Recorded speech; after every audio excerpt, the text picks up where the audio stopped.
Okay, welcome everybody. I hope everything is fine. I hope everything works well.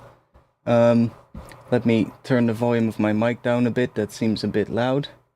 Let me turn that down a little. We might have to fine-tune some stuff during this stream. We might get some issues. If we do, then I might have to go and fix those issues. But I'm back.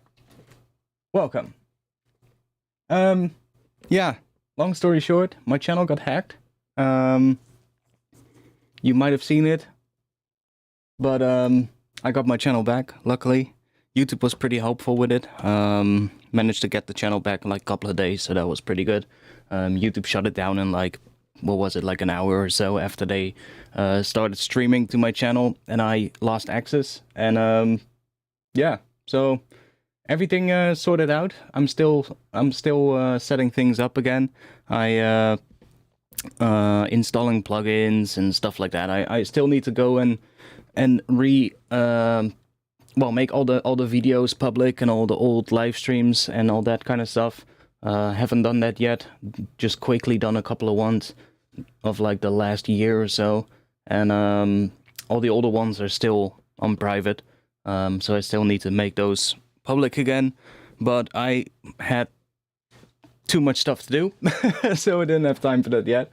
But yeah, so welcome. Is the sound good, by the way? Is the mic sounding good? Because I quickly set up the audio.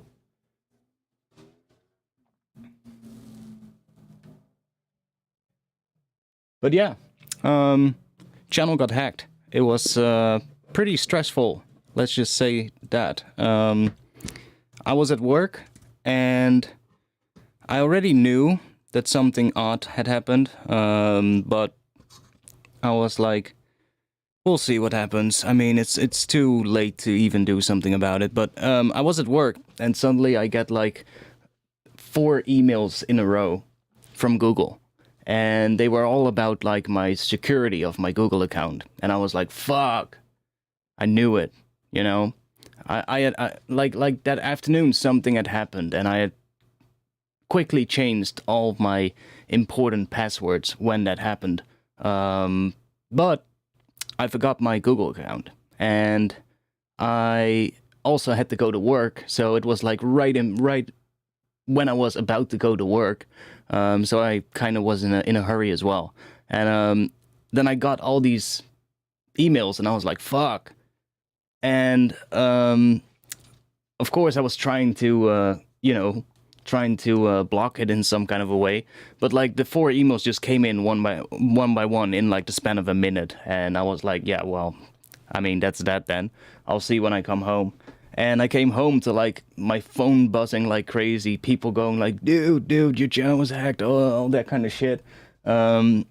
So yeah, contacted YouTube on Twitter right away, like, yo, please shut it down, do something. And luckily they were pretty quick, like I said.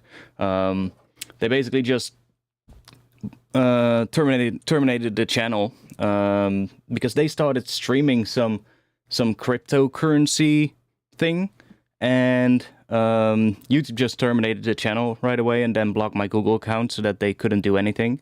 And from that moment on, I just spent a lot of time mailing back and forth with YouTube and Google and all that kind of stuff to get it all sorted out. But it's been sorted out. So it was a bit of a pain. Glad you got your channel back. Was looking for for your live stream last week. Yeah, last week I didn't stream. Like I didn't have my channel back yet. So, or I did, but I was reinstalling Windows. So yeah, I couldn't really do much about it last week.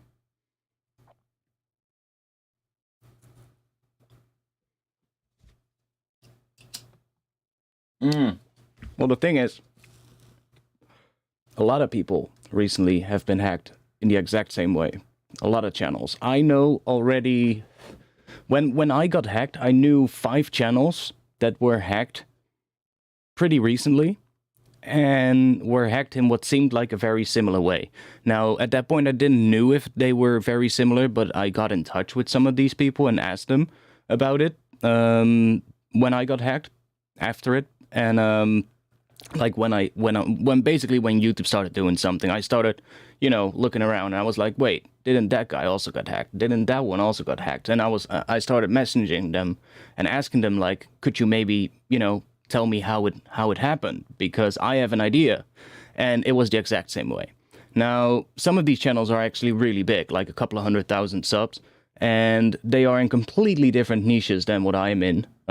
Probably didn't get hacked by the same people, but the method is the exact same. And this seems to be happening a lot recently. Like, I'm kind of thinking about doing a video about it, but I'm not entirely sure. It would be nice if I do a video about this topic, because I can explain what happened.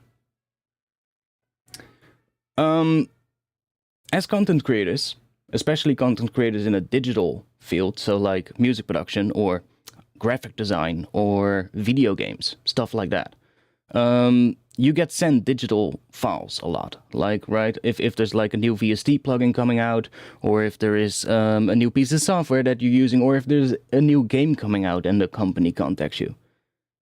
A lot of times, files are involved. And what these scammers now do, or seem to do, is they look into a channel that they want to target, and they then impersonate a company that is within that field. And they try and make it look as legit as possible. And that way they hope people get tricked. And judging from how many channels I know, because since then it's been like, what, 2 weeks now? Or what, a week and a half? I didn't even know. Since then, I think I've seen 2 or 3 more channels got hacked in the same way. It's basically they just contact you as a company. They use names from people that actually work at the company, and they'll go like, "Yo, we wanna." It's not, of course, that person, right? Don't get me wrong. It's not the person that they say they are, but they do as if they are, and they basically just, you know, make it look legit. Talk to you about the fact, in my case at least, that it was a new plugin that they're working on, or a plugin subscription, or something like that, a sample subscription thing.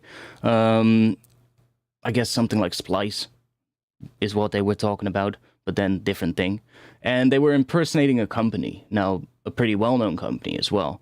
It doesn't really matter what the company is, because I imagine that when they target somebody else in a different field, they just use a different name, different company.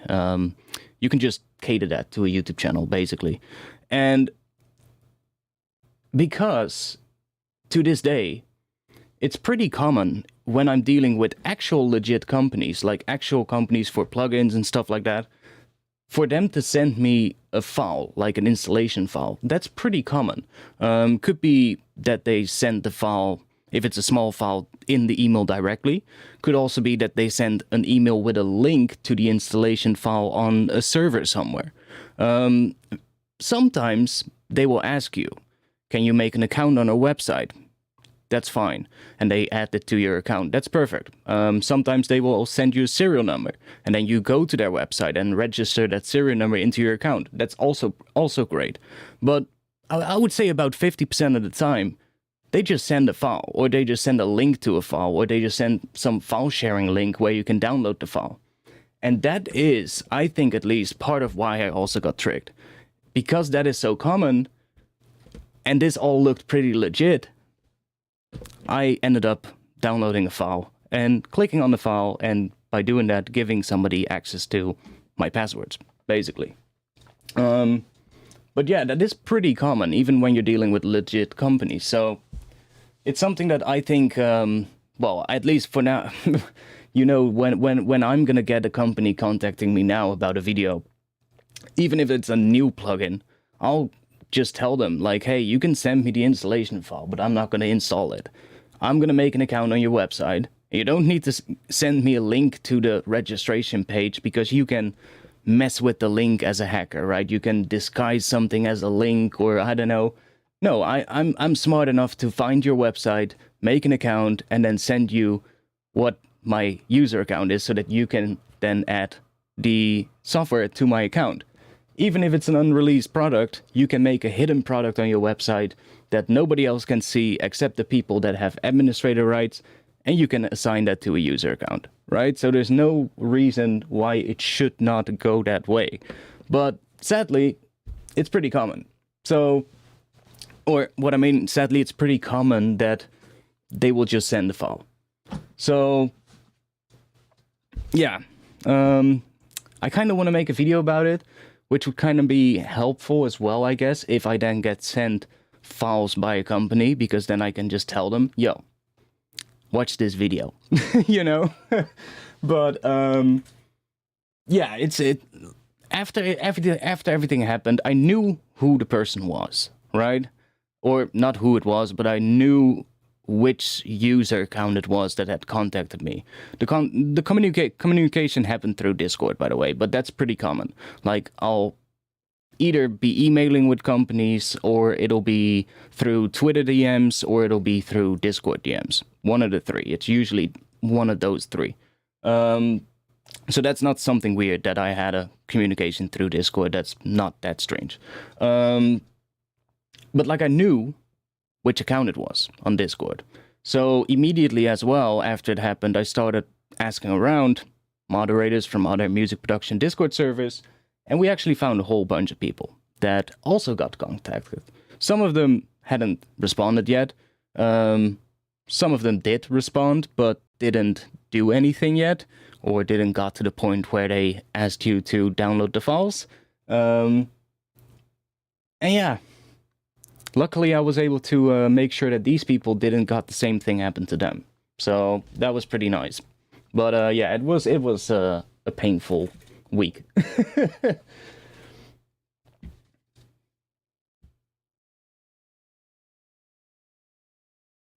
Yeah, it's just no, but it's just like, it's just a shitty move. Like, don't get me wrong, like, I get so many false sponsor requests, like, for videos, and I would say, well, I'm not gonna say 100% of the time, because clearly not, because this time I got hacked. But 99.99% of the time I see through them, and I'm like, this is clearly bullshit. Fuck off. And if I do have my slight amount of doubts, then usually I just try and get in touch with the company, and just reach out to them and like, yo, I'm getting contacted by somebody, is this true? And more often than not, they will either go, yeah, that's us, or they will go, nope. And I'll be, okay, thanks. But most often, the most often it's just like, you know, I get an email saying something like, yo, we are an American nutritional company, and we think after seeing one of your videos that your channel would be a perfect whatever combination with our brand. And I'm like, no, you didn't. You know, it's easy to see through them, but this one was really, I don't know. It was really, it also came at a time where I already had a couple of sponsored things going on, and I already did the job for Arturia, I did the videos for Minimal Audio recently, so it was kind of like, yeah, it all felt not that, like, in hindsight, there were a couple of very minor red flags that I could have seen, but they were very small. They weren't like obvious red flags. But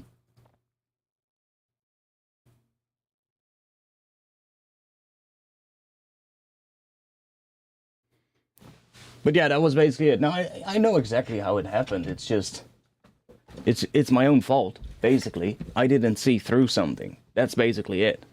But, and that might sound like, yeah, that's pretty stupid, but when you know the full details behind it, I could see how a lot of YouTube channels right now are falling for this. I can see why. Anyways, it's been sorted out. Managed to warn a couple of people that already had that same Discord account in their DMs, which was really good. And I hope YouTube sorts this shit out, you know? Because, well, I mean, I don't think YouTube can even do something. Like, it's all going on outside of YouTube, right? it just all happens outside of YouTube, and then at the point where you basically, you basically get hacked, that's when YouTube can do something, because that's where suddenly they go to your YouTube channel. But yeah, it was an interesting one. I guess I learned a lesson too. I took the time when I was reinstalling my Windows to also put a new SSD drive in my computer, new M2 SSD. So that's pretty nice. Went from a regular SSD to the M2. So yeah, I'm still, like I said, I'm still installing everything. Don't think I have everything installed to open one of the projects. I mean, we can try. Let me switch. Do YouTube have backups which they can go back to snapshot to bring your channel? I don't know. Do I look like I'm somebody who works at YouTube? I don't. I don't know. I don't know if they do. I mean, I'm pretty sure that they can see things. Like, I guess they do, because they reverted stuff for me. Like, they actually did some... They reverted some stuff for me. Because when my channel got hacked, they changed the profile image, they changed the banner, they changed the name of the channel, so the display name. They also changed the URL, so they removed the custom URL. So if any of you wanted to grab the URL while my channel was hacked, hey, and scam me for even more money. Missed opportunity, boys. But no, they removed that as well, and then they unlisted all the videos while they were doing the live stream. So YouTube managed to revert a bunch of those things, like the URL was reversed. What else? The channel name and the graphics I had to re-upload myself. I guess only the URL was then reversed. I'm not sure, because all the other things I also need to do again. So like make the videos public again.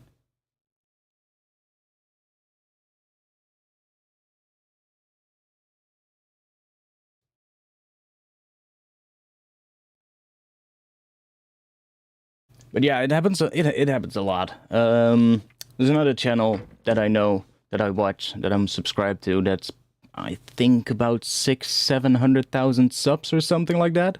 Got hacked in the exact same way. Not by the same people, but the exact same way. I think they contacted him as like some kind of a gaming company with like a new beta version of a game that's coming out, and they were like, yo, since he does gaming stuff on his live streams, do you want to, do a stream about this game and we pay you, something like that.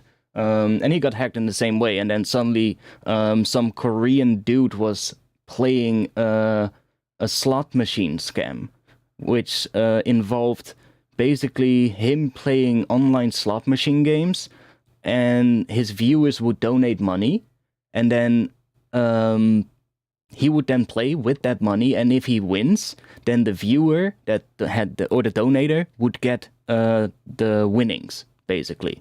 Of course, that's the scam. You don't get shit. If he wins, he keeps the winnings. Of course, that's the whole fucking thing. But he got the same kind of thing. It was the exact same way. They just acted as a company, made it look legit, sent him a file, he clicked on the file, password got leaked, and so forth.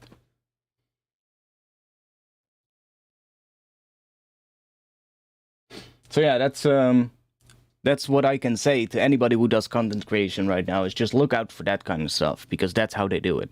It's just they act as a company, and when you get a file sent by a company, just tell the company, listen, I got hacked, or heck, even if you didn't got hacked, just say you're scared of being hacked, and just tell them, just to be safe, I want to download the files straight from your own server, and I can look up the website. I don't need to have a link. I can look up the website. All you have to do is add it to my account. I'm just gonna go now and make an account, and if you don't want to add it to my account, then that is pretty sus, right? So at that point, I would think, well, either this is not the company, or this company is just lazy and doesn't want to do this. Either one is fine, but either one means I'm not gonna get involved from this moment on. Let's be honest. But and if you get kind of like, I'm not sure now, is this the company? Then I would just at that point send them a message or an email. Just go like, yo, I'm getting contacted. Is this you? Simple as that.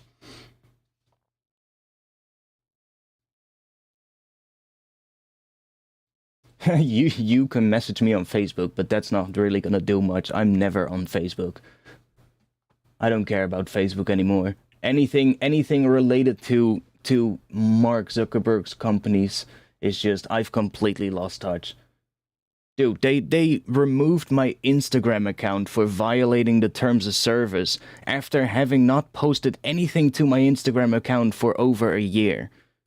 I appealed it within a day after they removed my account. It's been now, what, 3 months? And they still haven't gotten back to me. Like, I'm so fucking done with Facebook and anything that they do. Like, sorry, but... and I don't even care, you know, about the fact that my Instagram account got deleted. I mean, I haven't even used it for over a year, and that says a lot, right? It all started when I added that feature of like, hey, you can now log in with a second account. I'm like, yeah, sure, nice. But I had a personal and a business account, and from that moment on, everything started going crazy. They were like, yo, we're recognizing strange behavior on your account with like logins and shit. And I'm like, no, you don't. It's just a fucking bug in your system, because I was 100% sure I could change my passwords as much as I want. I could do anything I want to make sure that that's not the case, that nobody has access to my accounts. And they were just like, nope. We're gonna keep logging you out every time you log in, and you need to reset your password every time you log in. And it was like, what?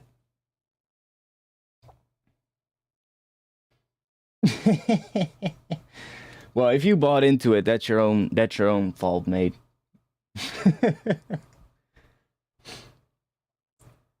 Yeah, the whole Facebook thing is stupid. I know so many people have the exact same problem with their account, where they just need to log in every single time they log in on mobile, and they just get locked out every single time. And it's a bug in their own system, but they're too busy with the whole metaverse thing to fix their own fucking platform. But whatever, I don't care. Yeah, I shared a playlist of 600 D&B tunes. I know. I'm updating the playlist that I have on my channel. If you go to my channel, if you wanna see it, you can go to my channel on YouTube, and it's now on the channel page again. Oh, that's one of the other things I had to do again. They couldn't recover my my channel layout, so it was like a blank channel page, which was really weird. There wasn't even an uploads tab. Like, if you would go to my channel, it would just be completely blank, and then you would just have the choice of like the homepage and then the videos page and those and the playlist page and that kind of stuff. But on the homepage, it was just completely blank. There wasn't even an uploads tab. I was like, what? But yeah, I've been updating the playlist with a lot of like older tunes as well, different styles of drum and bass. Yeah, I think we're now almost at 700 tunes, to be honest. So it's becoming quite the playlist. And I was getting some people who kept saying like, yo, could you convert this into Spotify playlist, which I did at some point. But the service that I used, I can only convert the playlist to a new playlist, and I cannot update the playlist when I add new songs to the YouTube playlist. I can do that if I pay for their service, but I don't want to pay for something that I use that little.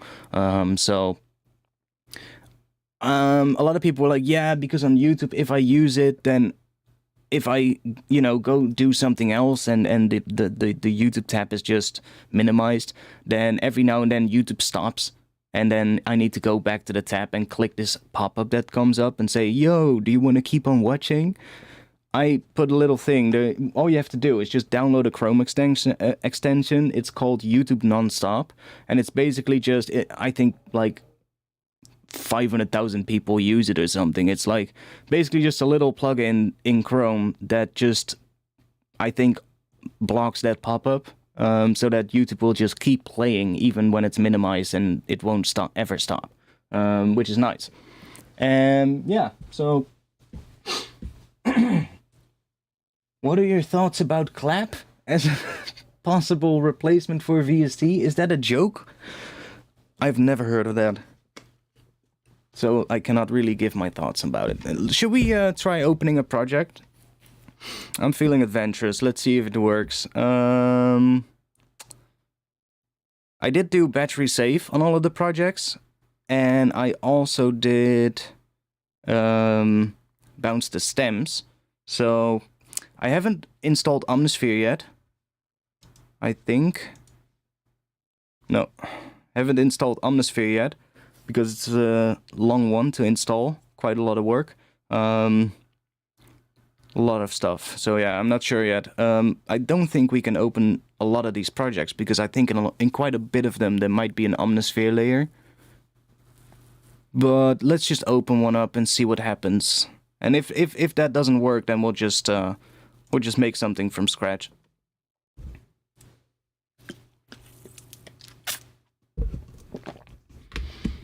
Yeah, totally. And my PC has been completely cleaned up. So yeah, that's a good thing.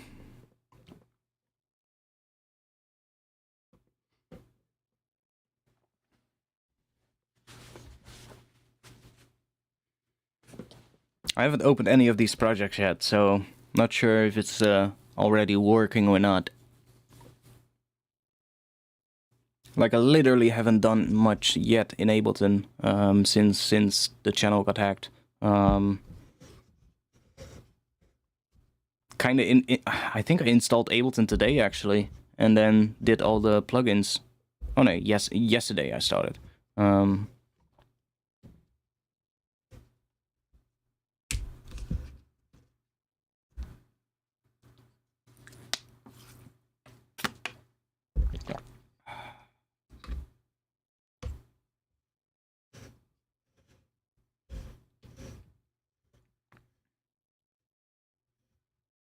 Clap is open source. I think only Bitwig supports it at this moment. Okay. Well, I mean, that would be interesting.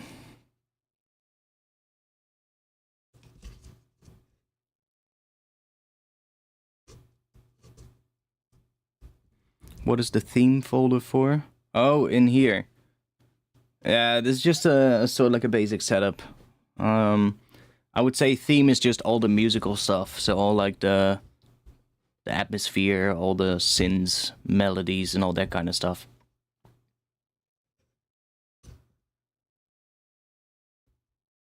Yeah, I don't think it's gonna be that good of a test though, because I'm opening a gigantic project. So I can say one thing: my PC boots like, I would say, twice as quick now, maybe 3 times even. So that's nice. But I haven't done any Ableton stuff yet, so we might get some issues if I open up old projects.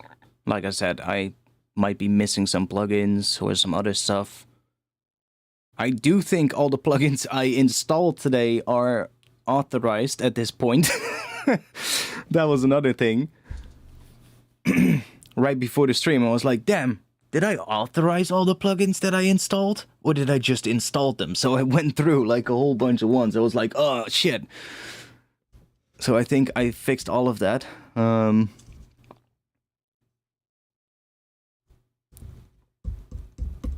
No, I didn't have an M2 before. I had a regular SSD before.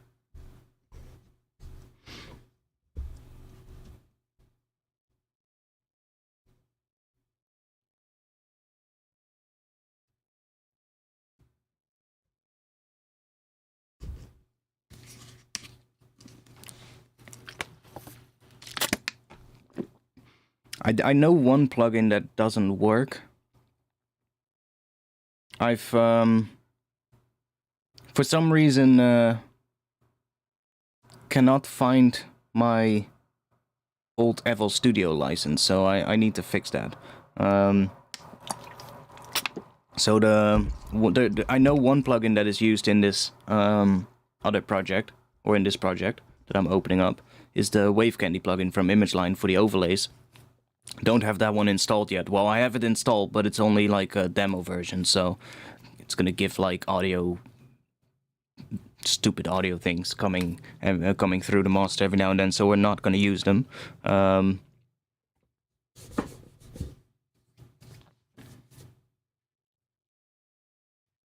Load times will be awesome. Well, it is loading. It's doing something. It's just a gigantic project. It's like this project is close to being done, so... Well, second drop is where we are, I think. Ooh, I think it's almost done.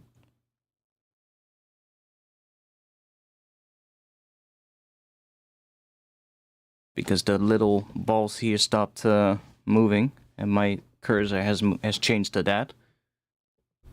Okay, 2 plugins. Oh, 1 plugin only. Nice. Spaced out. Oh, that's the baby audio plugin that I haven't used that much yet.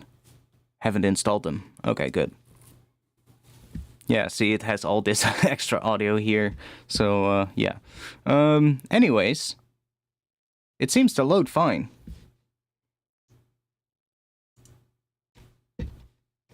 It even loaded the overlays.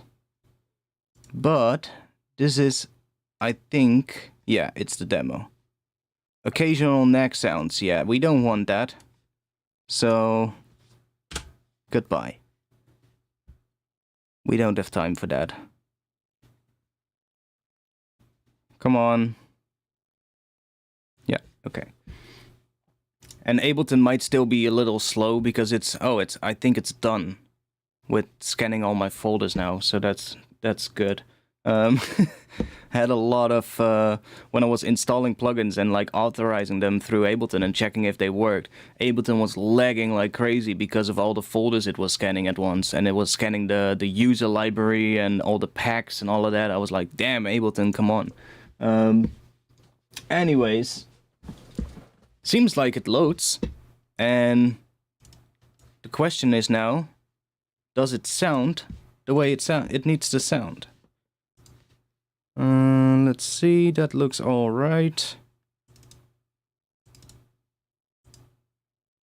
Nice. Yeah.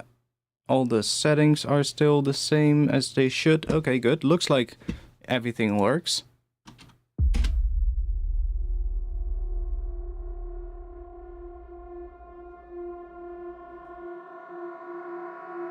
Okay, by the way, let me know what the level of the audio is in Ableton compared to my voice.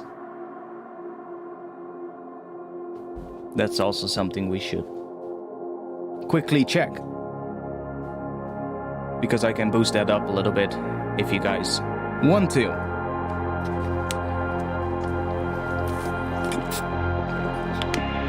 And is the chat not working in the screen?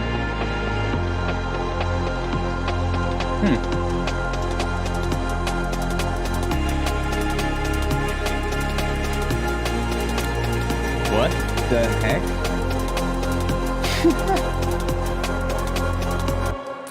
I'm so stupid. I would say it's a bit loud. It's a bit loud. Okay. It's a bit loud. And we back that up a little bit. I'm so stupid. I'm like, why isn't there a chat window?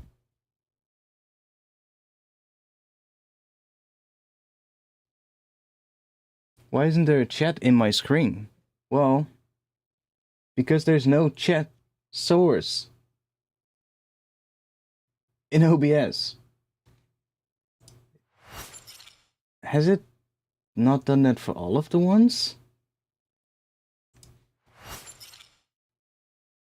Why OBS? I exported all my scenes before I re-imported them into OBS. Okay, let me check real quick. Add source.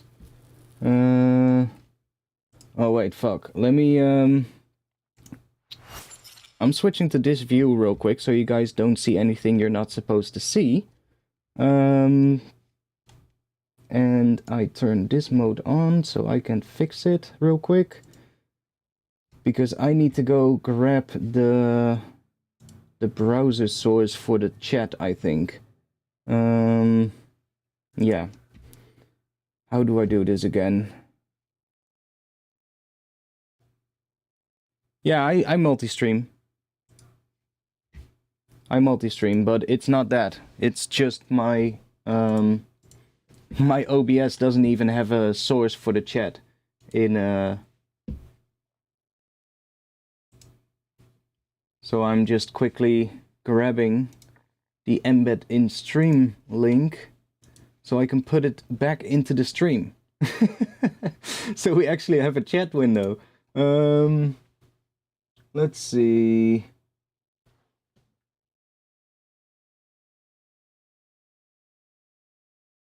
Browser source, add source, chat, and then do that.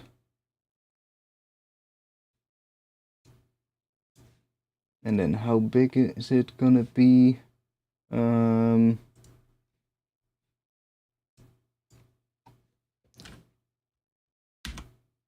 Change the size real quick.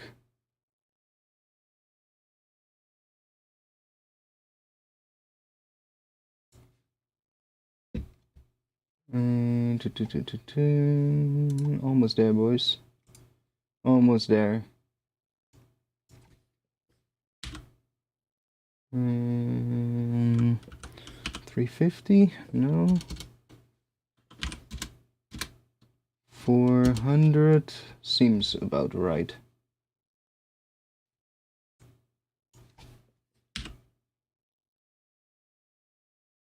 $400 by 420 seems about right.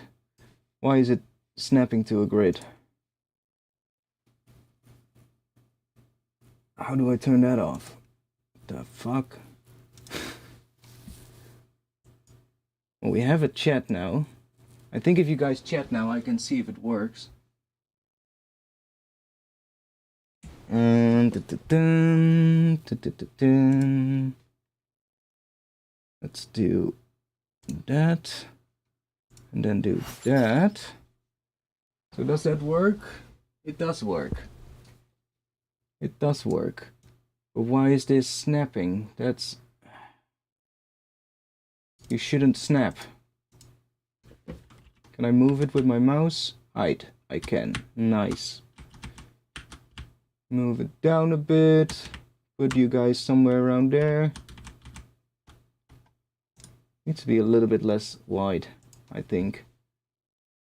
Can't really see it well because my 390.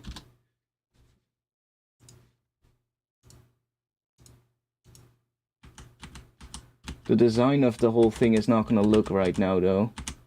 Like the colors and shit. Because I did that with it looks blurred.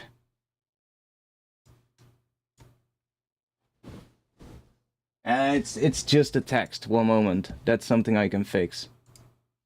That's something I can fix. We want the which one do we want? The default.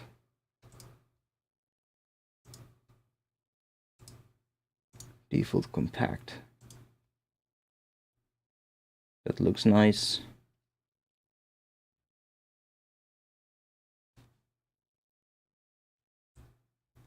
Has that already updated? Oh, it has not. I need to probably do that browser source thing again. It's small, I know. I know. One moment.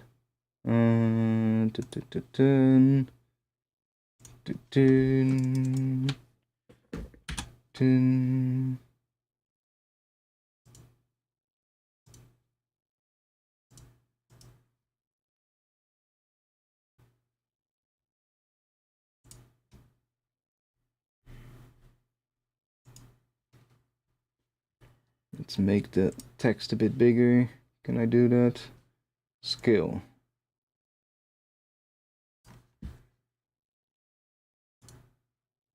That of course doesn't update. That's so annoying.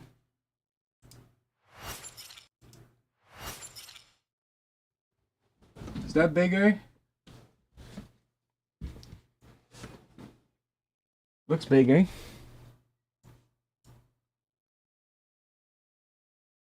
Yeah, that should be better. Might still be a little bit small, but it's definitely better.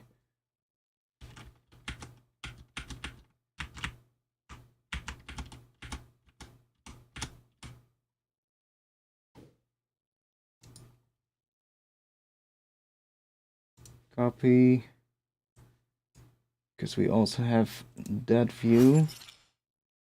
Yeah, that's a smaller window, but don't think that will matter, because I can do another browser source in here.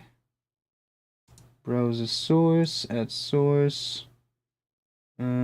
new source. Oh, need to grab that link again. Add source. And what was it? 390 by yo, why is this one not working? Oh.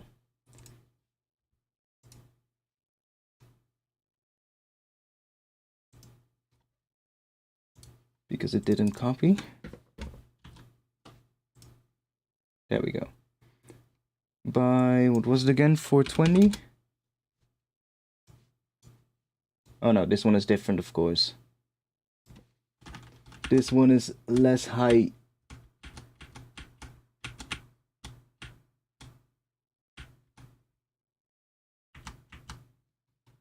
So this one is gonna be...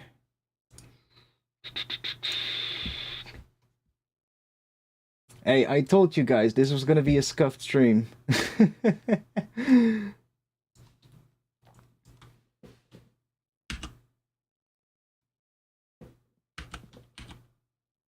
That's good enough.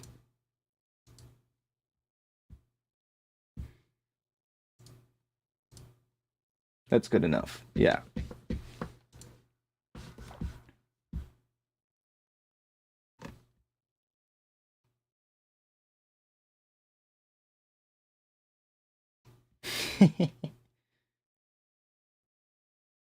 No, it was just a preset.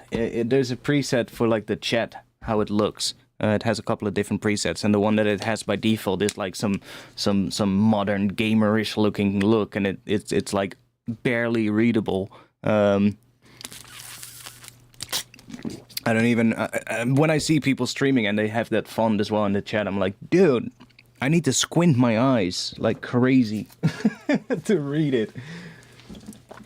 Have you got the donation videos working? Well, the alert box is still there, so that one has been recovered, and all the stuff is still turned on, so I think that one is still good. I mean, we can test.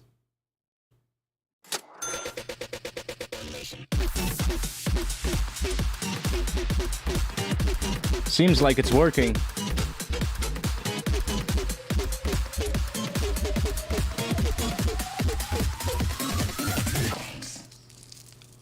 This is a test donation for €4. Well, that works. So yeah, that still works. Glad we still have the right image there. And if not, I have that image backed up and saved, so don't worry. Don't worry. We have that one. We got some fresh air in here while we listen to this song.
So let's go.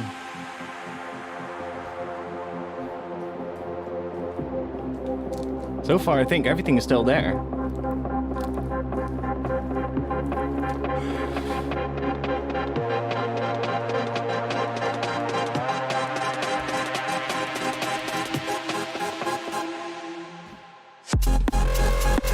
Oh. Well, we are missing something here. Something here is not right. What is this? What is not right? Snare drum sounds a bit weird here.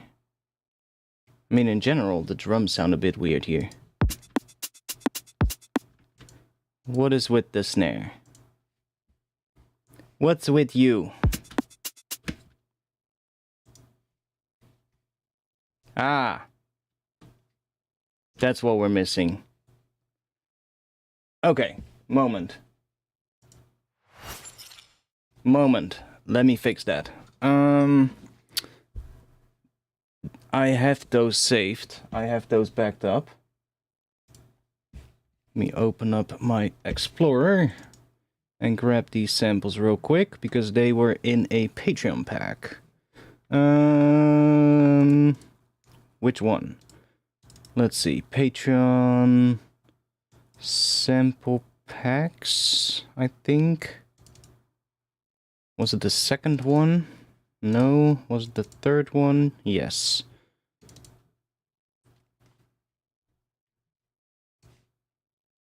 So I had noise stereo. I had a bunch of folders in my... And I don't have those folders back up, the folder names, which is a bit dumb for me. Oh wait, didn't I back up my Serum presets folder? I think I did. I think I also backed that one up, like my entire documents folder, which is where my where the X4 Records presets are also stored. So, Serum presets, noises, and there we have my folder. Yes. Nice. Let's copy that to the right folder. There we go. Okay. Now we have to reload the project, do we? I think we do. Is there more that's missing here? That's...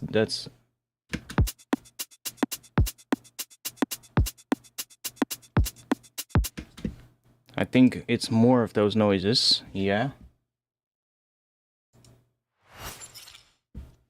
See, we have another patch here, which is some background noise stuff. So that one is also missing. That's just noise.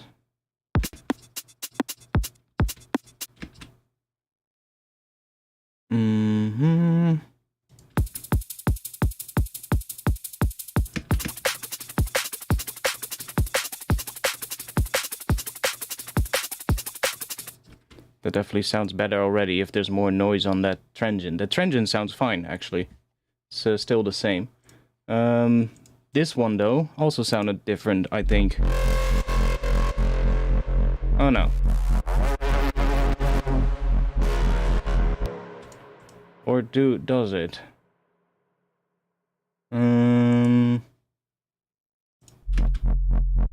That one.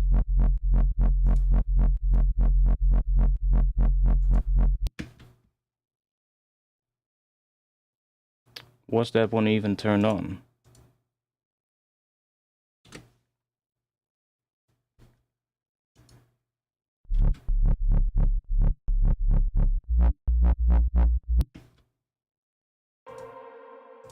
I think it was.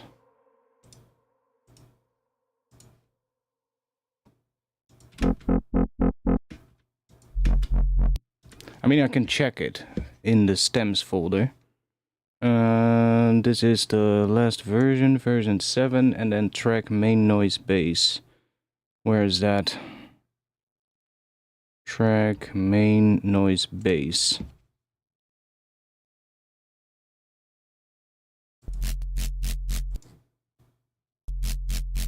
Oh, it's missing the noise as well.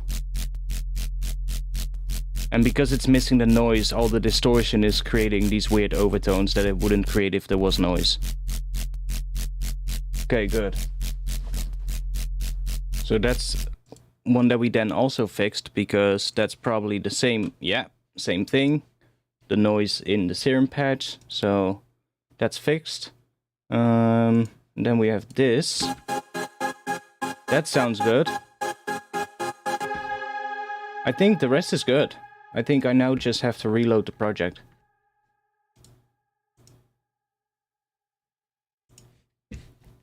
Let me close Ableton completely just to be sure. Quit. No.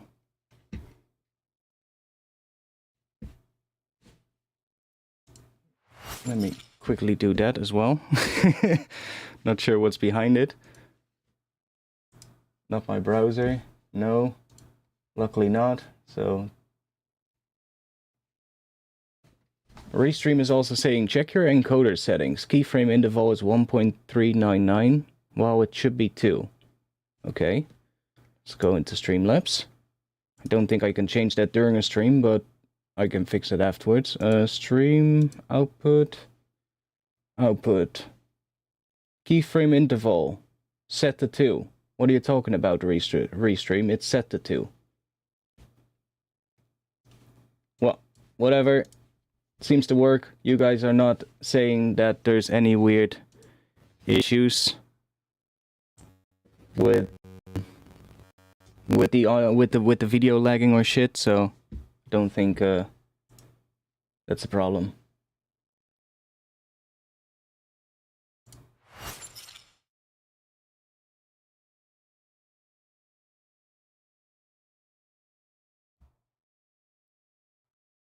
Also, top stream resolution is 720p. Really? That's weird.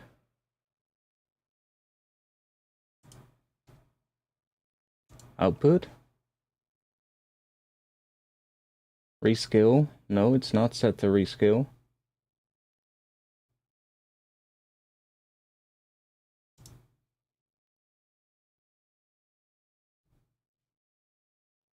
That's weird.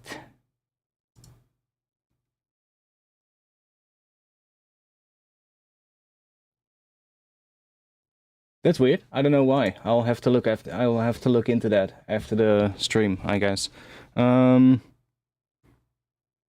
Yeah, so reload that Ableton project.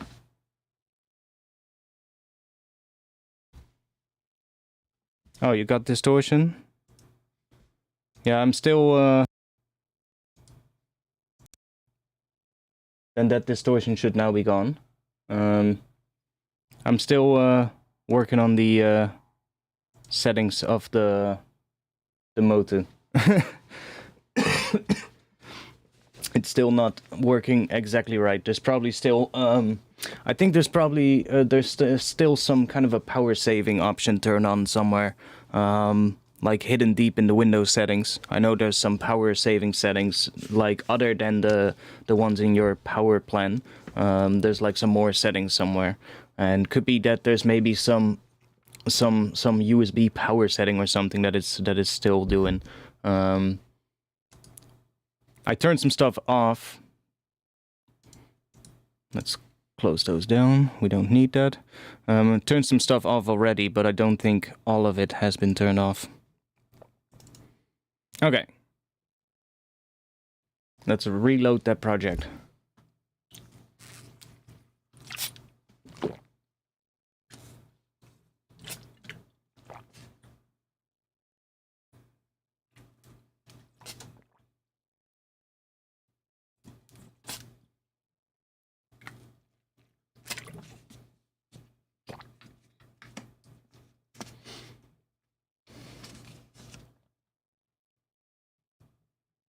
Like, just in general, like, it's right at the moment. I just need to fine-tune everything. been fine-tuning the system ever since I reinstalled it, basically. I had some, like, during the first time I reinstalled it, I hadn't reinstalled Windows for a long time, right? So it was actually like, I was like, wait, how did I do this again? I hadn't done it for a really long time, so I was like, oh man. And then the first time, of course, I messed up something. I think I messed something up when I had installed Windows, and it was like updating, and I was also and I decided while it was downloading and installing updates, I decided, oh, maybe I want to have my Windows display language on English instead of Dutch, and I think that messed something up. I didn't really know what that something got messed up, but I just kept on working. And at some point, I was like, why is my Windows update not doing anything? It says to me like, yo, there is an update, you need to scan for updates. And I'm like, I click scan for updates, and it just doesn't do anything.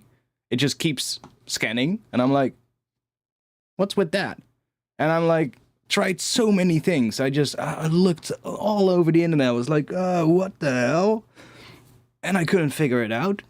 And I was like, that's weird. And then I started looking at, like, some stuff got messed up, basically. And I think it was with the drivers and all that kind of stuff. But I just, at that point, just was like, okay, well, one moment. Let me just do this again. Reinstall it again.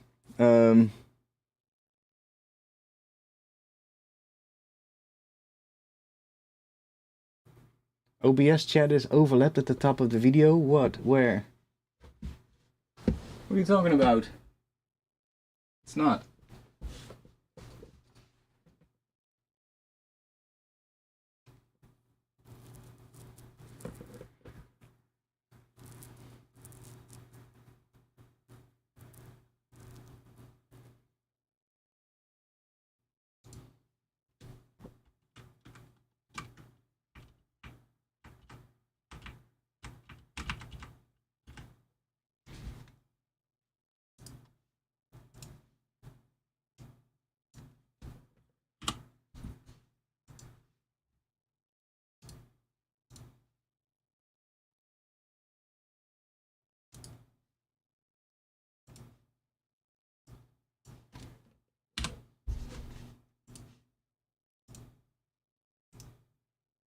There we go. Give you a little bit more space.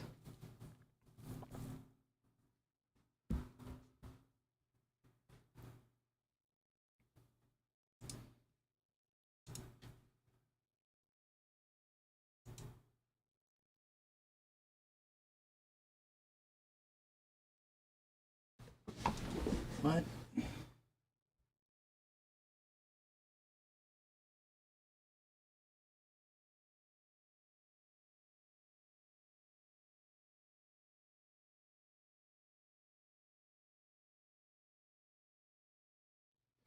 No, you mean that some part of the text is cut off.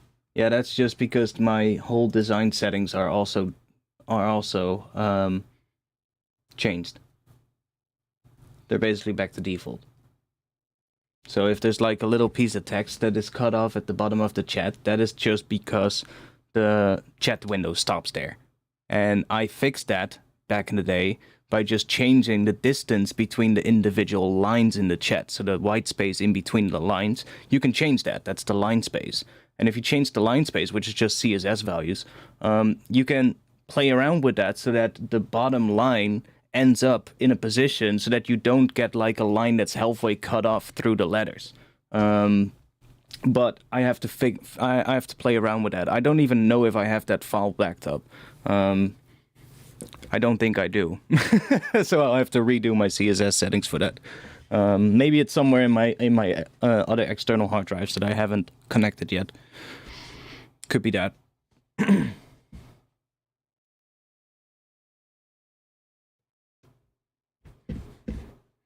Doesn't matter. Doesn't matter. I'm not gonna sit here and fix that kind of stuff.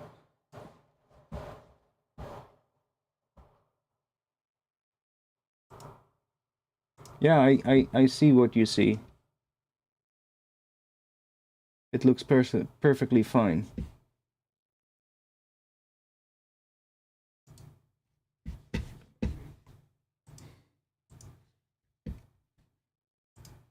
Okay, let's try this again. So now if I load any of these, main noise base, if we now play this one, it should sound completely different. There we go. That's our bass back. Let's go. Let's listen to that one again. Because we want to hear it in its entirety. We need to hear the drop coming in like it should. And now let's hope everything sounds good. And that's going to be the case for like all of these projects basically. There's probably going to be something for all of those that's just either missing or located in a different place now because some of the drive letters have changed. You know? There's like an extra drive now in my computer. Like, back in the day I only had a C drive, and that was like, it contained everything. But now I also have a C and a D drive, which are 2 SSDs, so...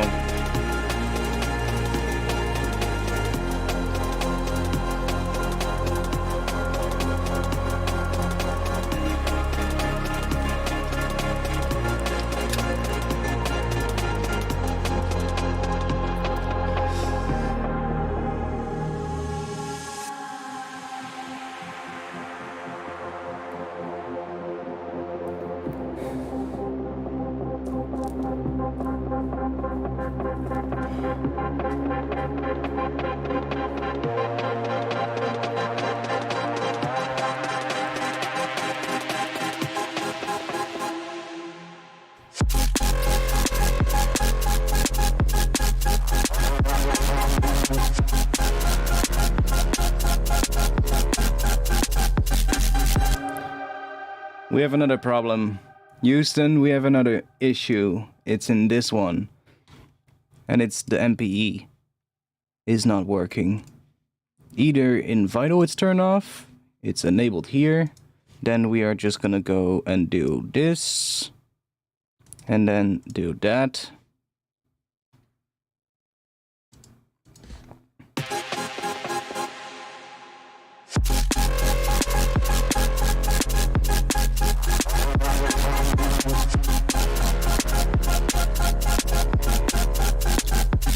And still not working? Why are you...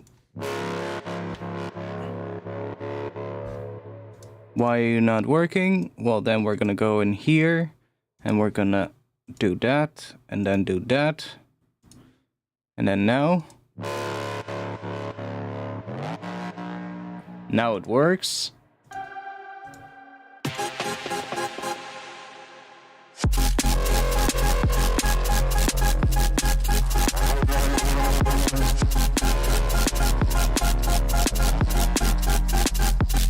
Still off. Still off. I think the pitch is just off right now. Oh, that's good now.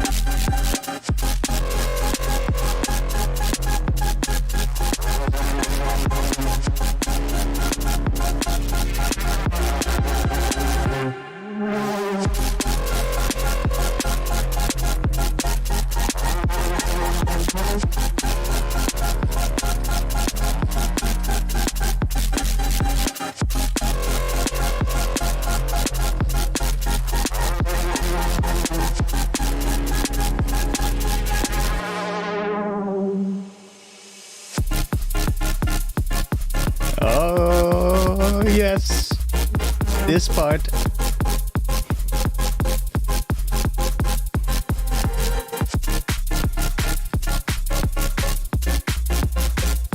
Oh, my bad.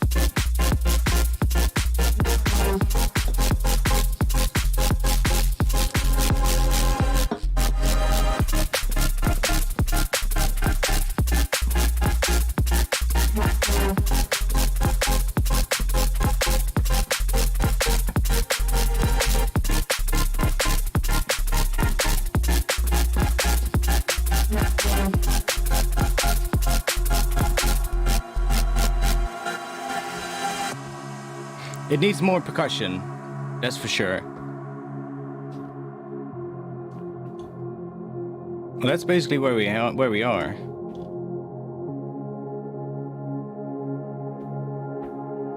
Not sure what we have here. Not much from the looks of it, but...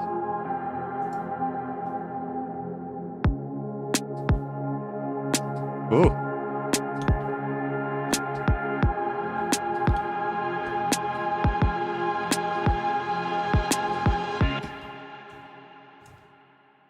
That's gonna be cool. Half time in that section.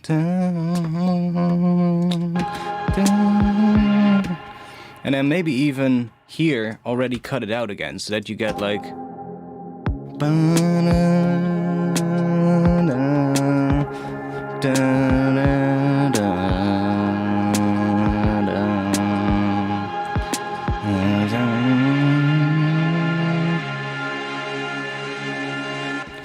Or maybe not.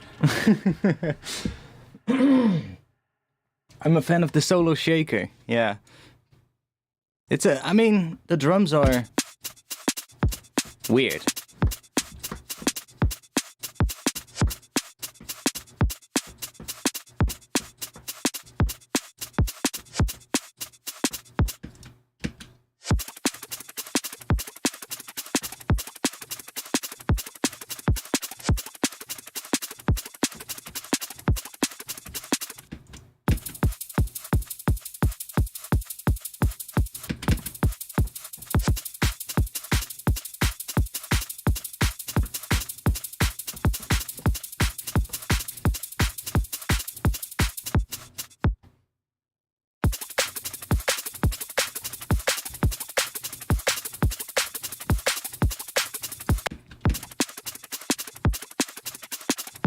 The pitch of the snare changes here.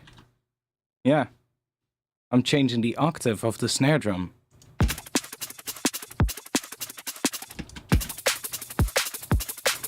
Sounds so different right away. Now I kind of wonder what it would sound like with that octave right here. How that would hit. If you get what I mean.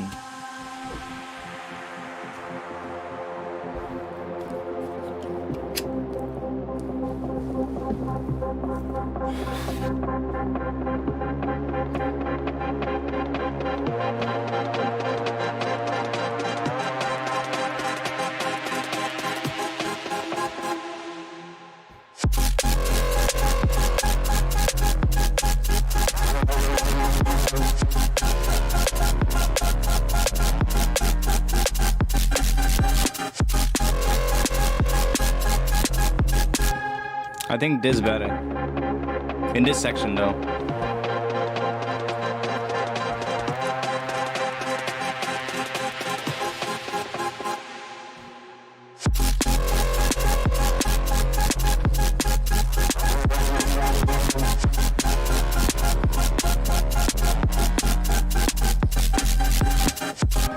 Something still sounds off about this one. This note right here.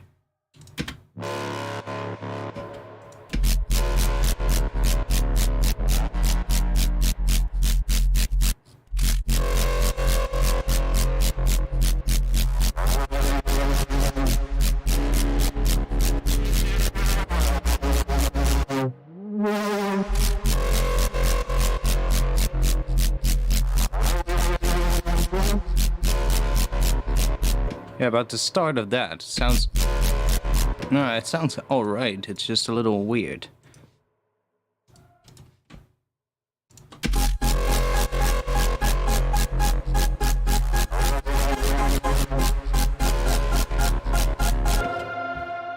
Like it's slightly out of tune or something.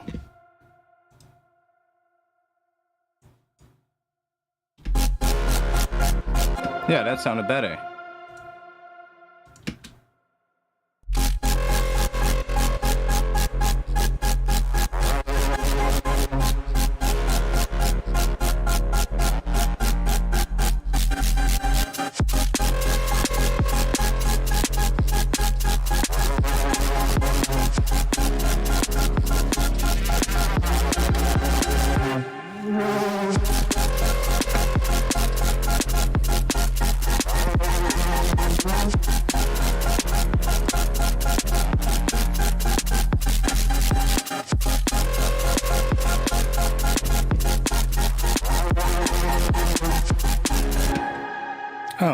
By the way, the overlay is working, and I'm not hearing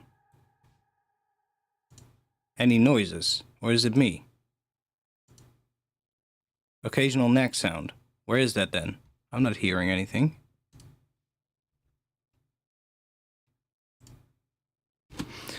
Let's to be safe, just get rid of them for now.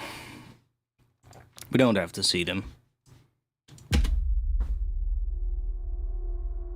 I still feel like this section here needs more energy. Right. The start of that section, that breakdown build-up section. I feel like it needs more energy, but I'm not sure what. Might be good to kind of feel like working on this section, and then maybe that gives us an idea for what we can do there as well.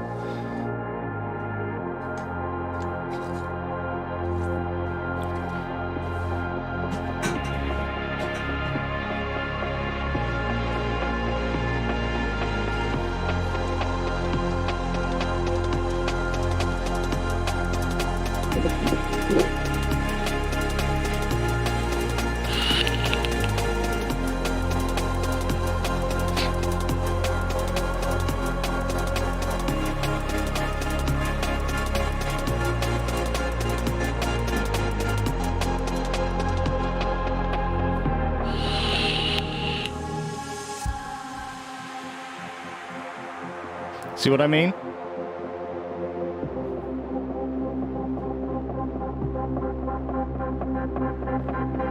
Filtered ARP. Maybe.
Yeah, this part is nice. I like this section. Yo, Russian person whose name I cannot pronounce. Welcome to the stream. Welcome. And peace. Peace to all of us in Europe and the rest of the world. Fuck all those world leaders with the dumb wars.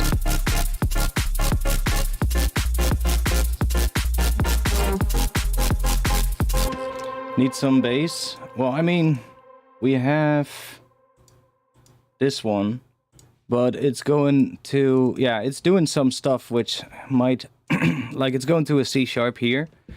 It's going to C sharp, which is quite low, and then it goes to an A sharp, which is quite high, right? And then that part has plenty of bass. So it's kind of like,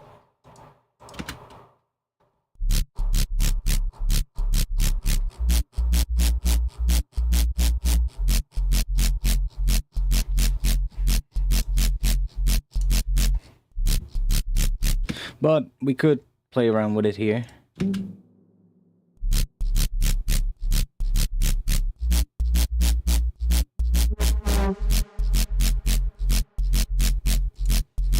Maybe even have like a different bass in this section.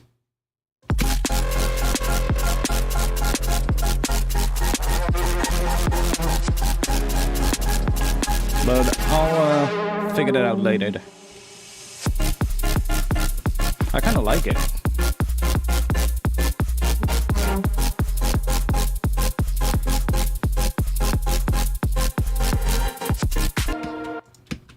What's that?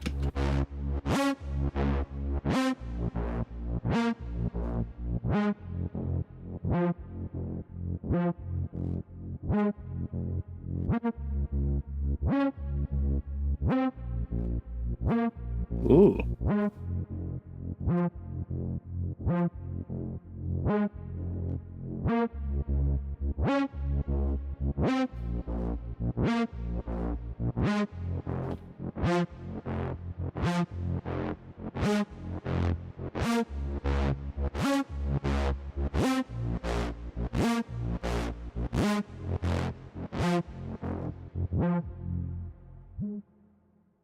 Yeah, I think the drums need work as well. I agree.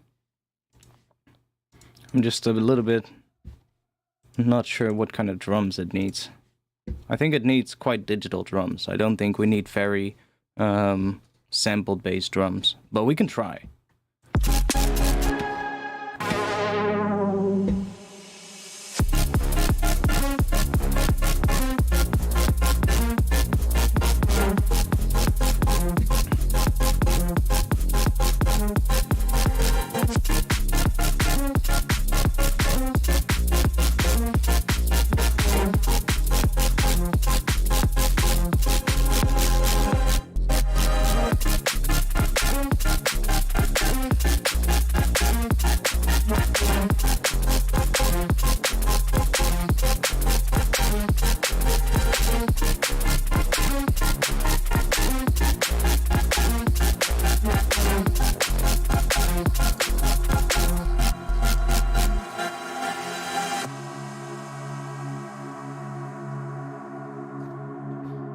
It's kind of nice.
Kind of works. What if we do that? And then... I mean, do we need to do this? I'm not sure, but we can try. 32...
Yeah, this is Ableton 11.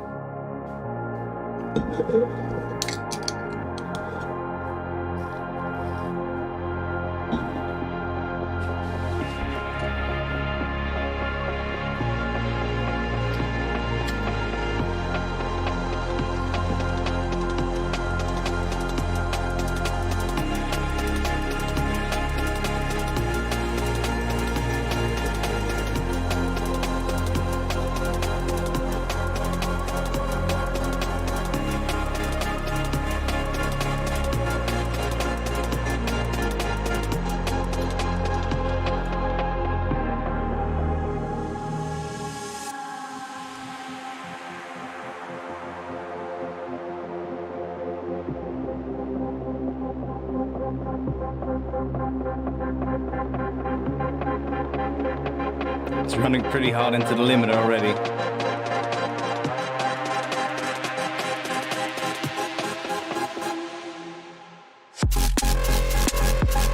Well, it's not too bad.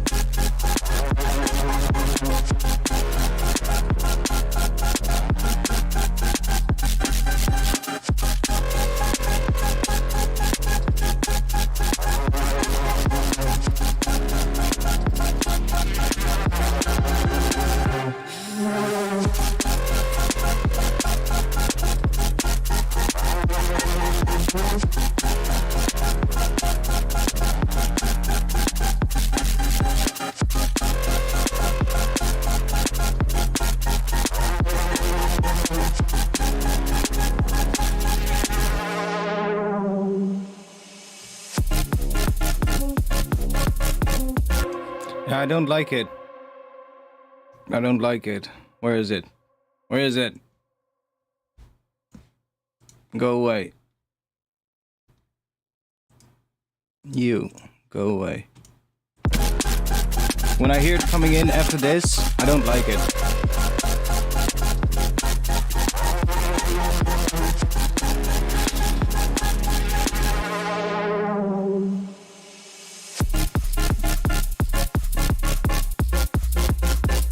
We need to focus on that rhythm. Dun dun dun dun dun dun dun dun dun dun dun dun dun dun dun dun dun dun dun dun. By the way, I hope the audio of that was in sync with what I sang, because I think I had to set up a delay on my voice to get the video of my stream of my webcam in sync with my with my voice. The webcam is too slow, basically. So it might actually be that I was singing completely off, like 300 milliseconds off, because that's the delay I had to set up. Granted, we don't even have the webcam visible right now, but there we go. But yeah, we need to focus on that rhythm that comes in here. Because that really helps. That's what this section is about.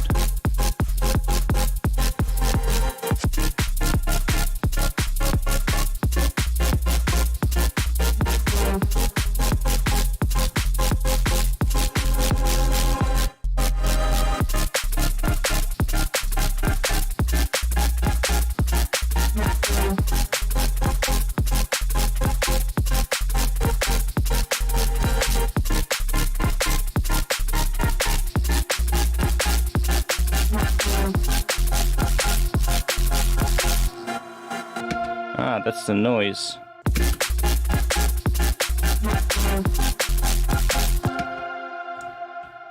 Gonna do that.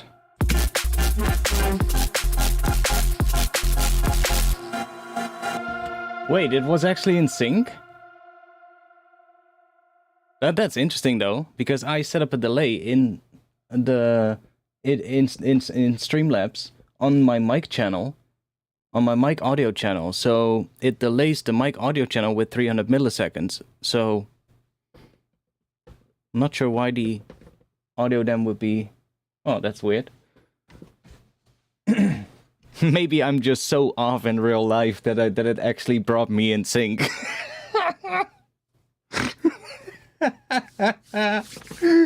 Thanks, mate.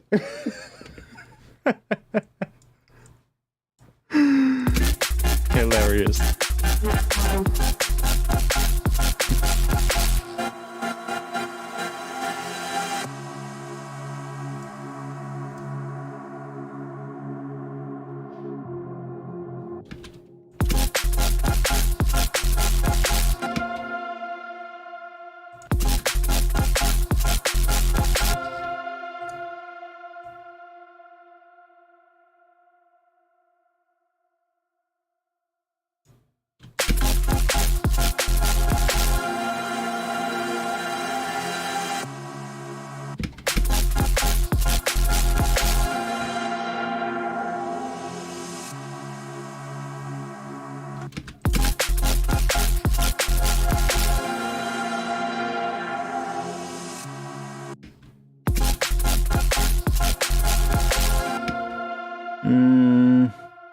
Let's bring you up here.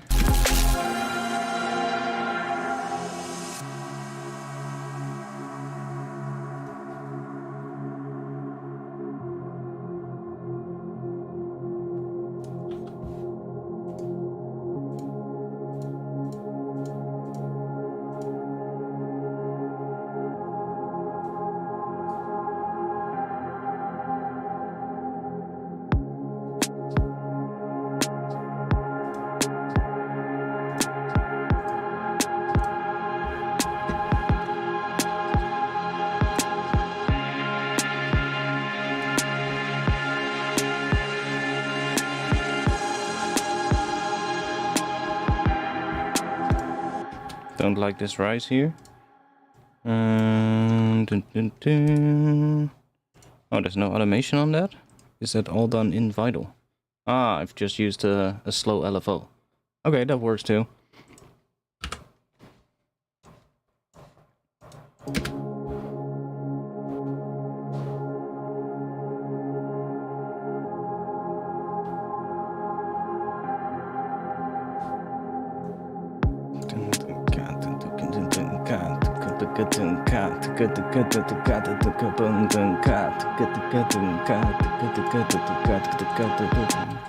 Yeah, we need some extra drums on that, I think. Well, oh, thank God, that's right. I was smart enough before I wiped my operating system to back up my entire Ableton library, and that way I could just move the. Well, they were already backed up. They were on a different hard drive, but my entire Ableton library basically I was able to just move it to the new SSD drive. Well, basically the old SSD drive that I wiped, that was my operating system drive, is now an extra data storage drive for like stuff that I need to access a lot. So I already have all the packs again installed, which is nice. Don't have to go and do all of that. Wait, it's the wrong one. I want to try these. Let's see. Here we have some nice half time grooves and shit. Let's see if one of these sounds cool underneath this section to give us some inspiration. Might chop it up. More massive drums. Yeah, exactly. Well, that's what we're going to do right now. Don't you worry. I'm just going to drag one in. We don't have these in Rex files, do we? No. That's too bad. What? Oh, could not be read. Nice. All of them. Nice. Well, I'm gonna have to fix that. I can just fix this real quick. Let me go and do this real quick. I'm just gonna fix this pack. I'm not gonna fix anything else. Because it's probably other packs as well then.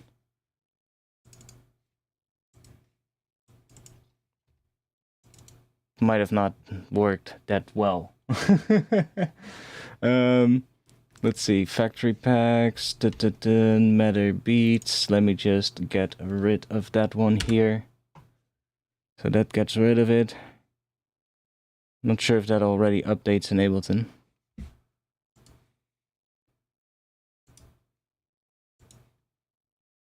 Oh, it actually did. Nice.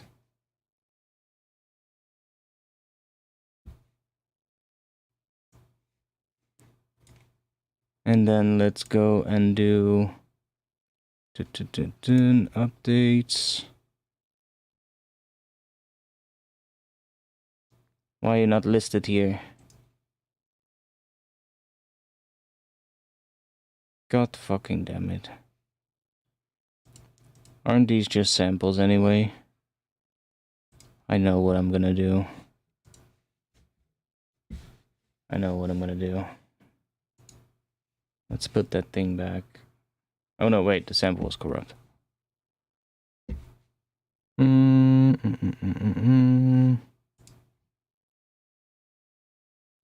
It's not showing up in the packs. I can, refresh. Refresh.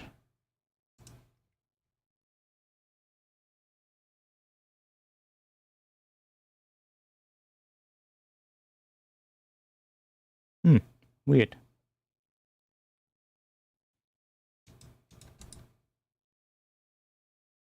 Oh, uninstall live pack. There we go. Now it should show up.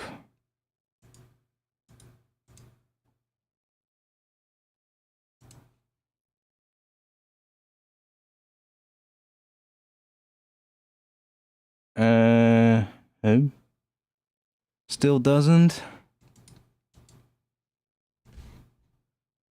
That's weird.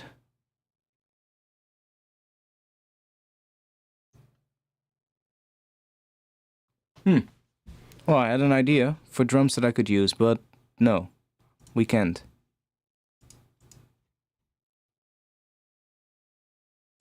Get more packs at Ableton.com. Yeah, let's try that out. Packs. Can I just search real quick somewhere?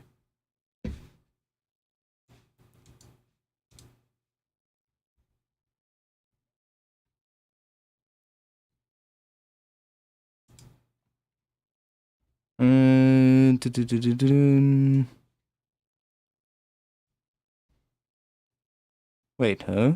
Did they remove the pack completely?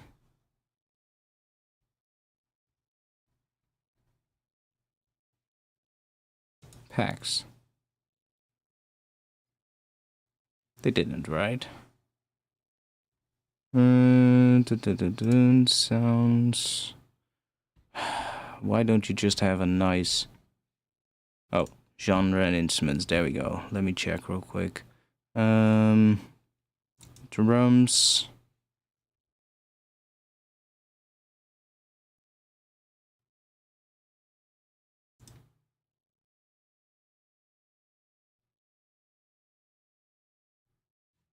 It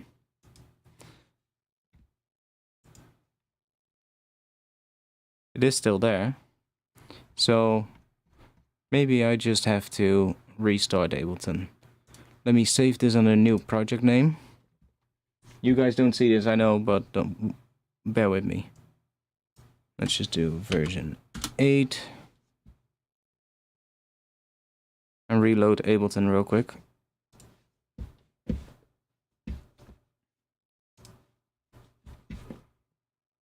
And then hopefully the pack shows up again so I can download it. And then it should be fixed. At least for that one.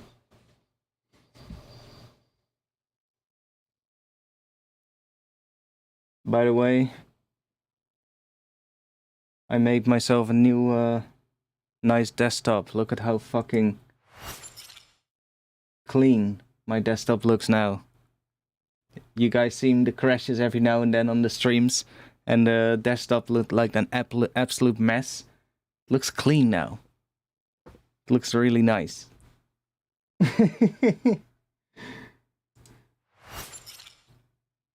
Decided to make a nice cleanup while I was at it.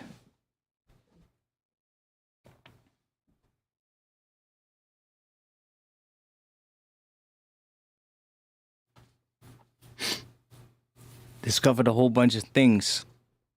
People told me like, yeah, you should check out Rain Meter. I'm like, okay, well, let's see. That shit is pretty cool. Is that Rain Meter? Yeah, it's pretty nice.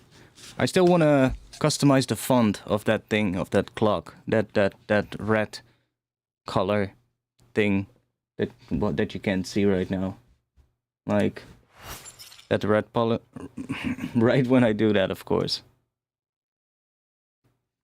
This red one right here, I want to make that a different font, like a more, like, I don't know, like some more graffiti style font. I know a great font for that. That actually a old graffiti friend of mine made. That is one of the most popular fonts online for graffiti style text. Like it's literally like he literally made that font for free, and now he's like, dude, I see that font everywhere. I mean, he went live in China. He lives in China. He's like, dude, I'm just seeing fucking stores like cheap t-shirt stalls selling clothing with like my font on it.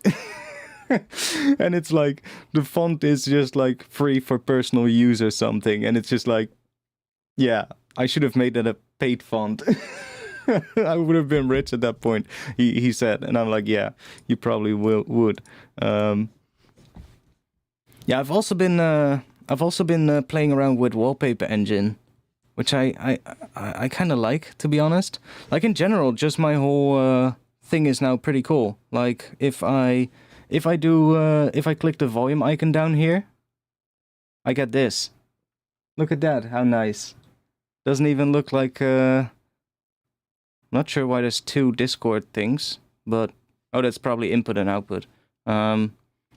I still need to customize it a little so we also get like bars showing up, stuff like that, but that's quite nice. Same with the start menu.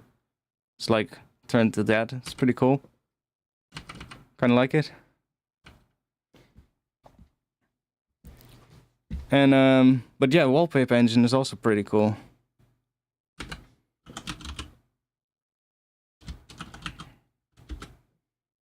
If I start that, then it should automatically switch to. Okay, of course, yeah. Well, okay, well, not. Then not. I've played around with it, and I made a wallpaper that was pretty. Well, it had quite a lot of. Well, okay, let me do this real quick. Do that.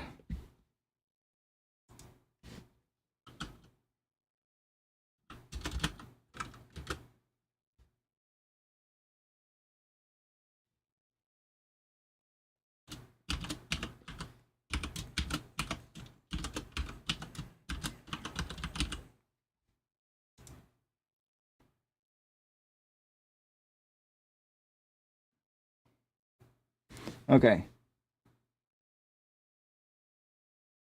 I'm seeing the CPU meter when I turn it on. I'm seeing the CPU meter go up a little bit, but it's like a couple of percent. Like 2% or something. And I made this.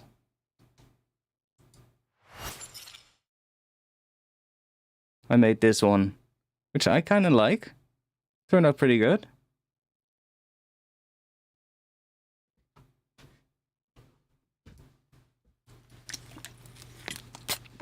Like right now, I have Ableton open.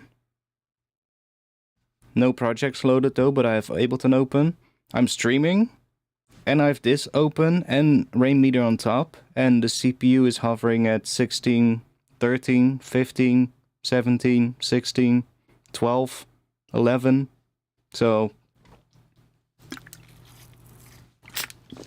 pretty nice, actually. Yeah, I made this one. It's actually pretty nice. It was just a single photo.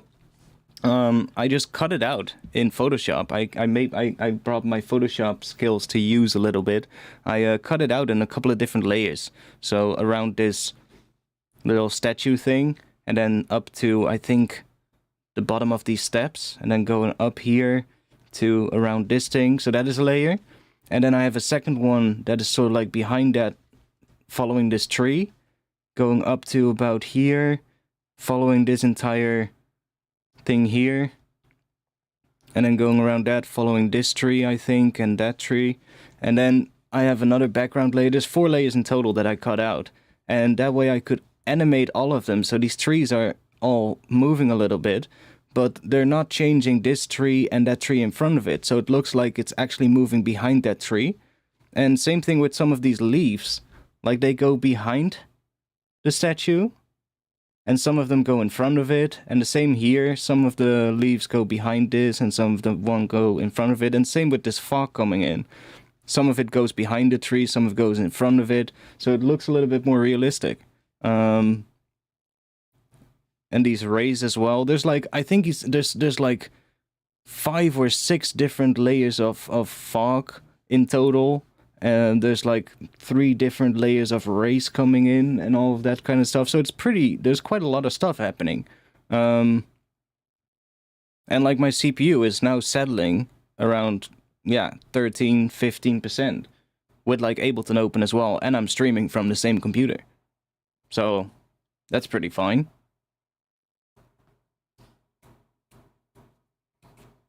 I'm fine with that, to be honest. Like, I don't want to have this on when I'm streaming though in the background. I can make it so that it stops when Ableton is the full screen window, I think. But it works. I like it. I like it. Where are you? Right there. Let's get rid of you for during the stream.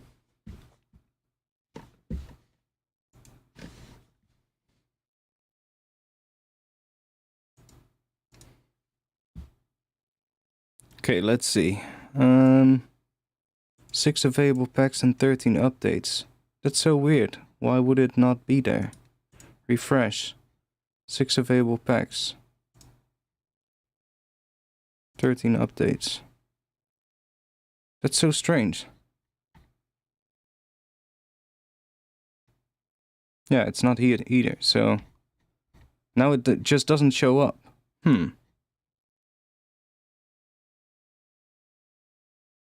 Well, I'm gonna fix that after the stream then. I don't know why that is. I don't know.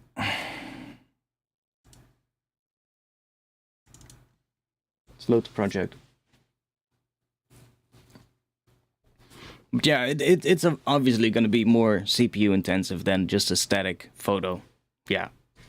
But I think it's fine because a lot of it is just sort of like using noise textures and shit, especially for like all the fog and stuff. It's just a noise texture basically that's just generated, and then you use like some curves filter or something, curves modifier, to kind of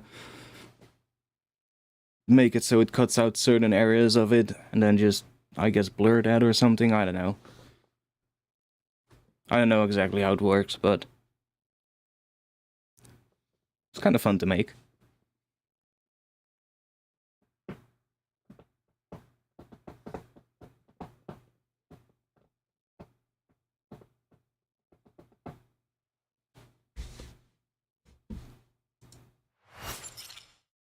I'll let you guys be on screen again.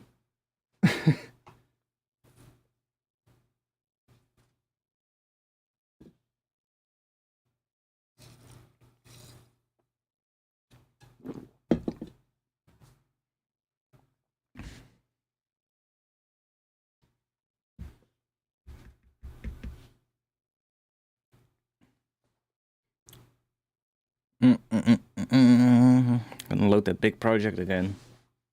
Should probably clean this project up a bit and get rid of a lot of the old tracks that I'm not using, because there's so much stuff in it, like those long ass resampled files that are like, fuck, I don't even know how long they are, but they're long.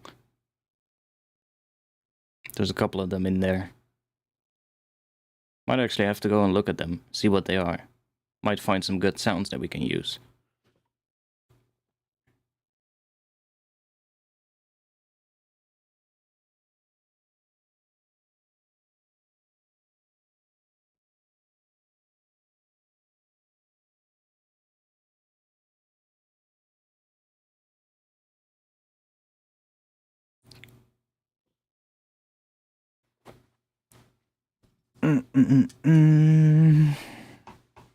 Ableton, come on, you can do it.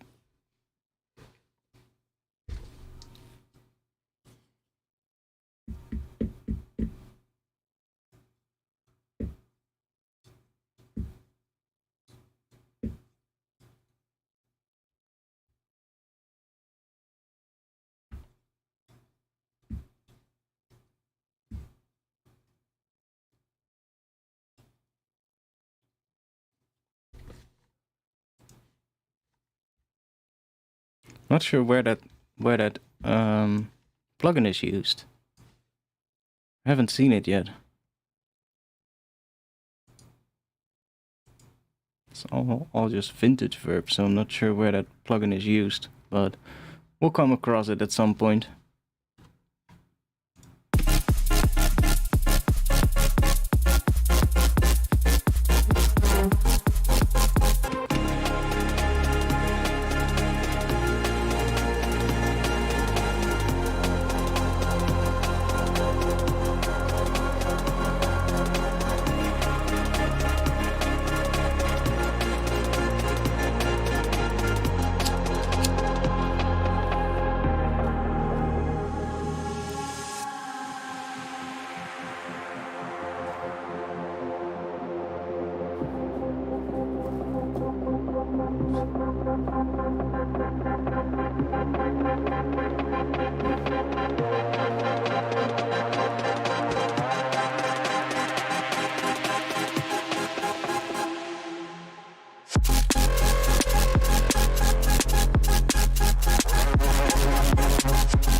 The MPE is broken again. That's MPE in Ableton is still not exactly right. But we know what to do now. We just need to do that. And then turn it on again. And then we go into Vital. And then we just do that. And now it should be fixed.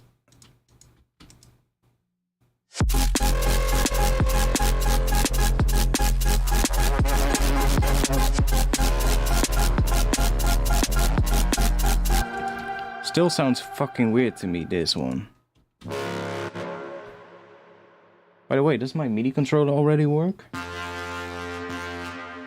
Oh, it does.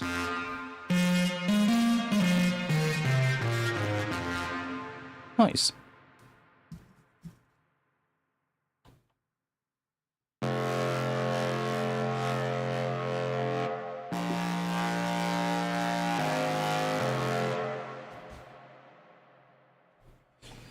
Oh wait, there's also a lot of automation happening on this one. Let's check that real quick. Ah, could maybe be just one of those.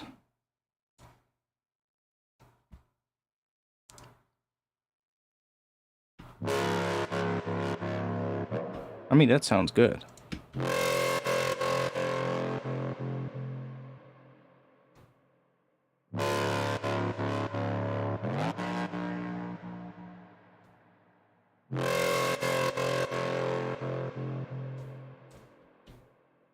We do. That might be better.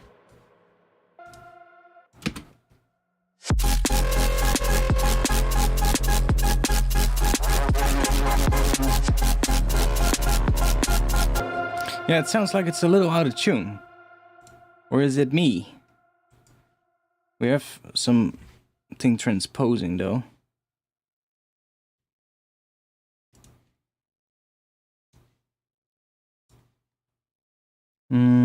With how much?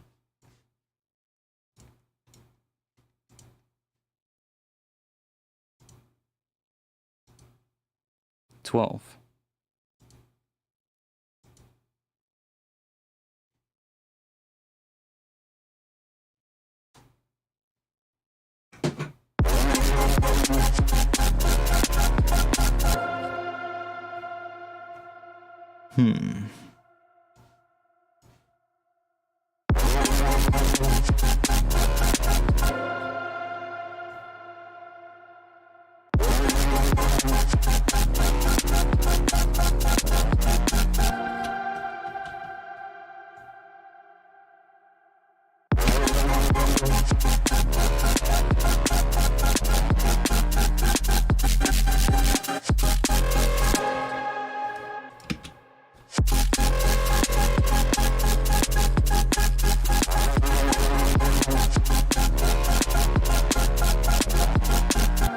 Yeah, it sounds a little off. Let's see. Let's bring you down.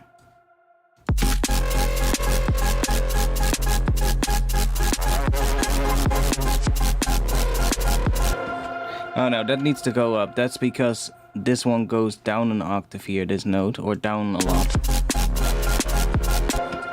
It is better though.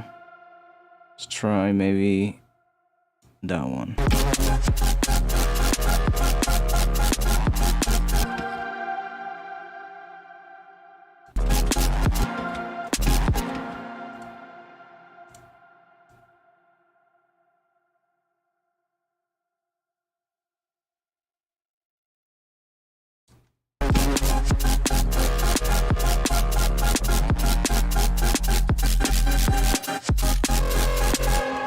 That might be better.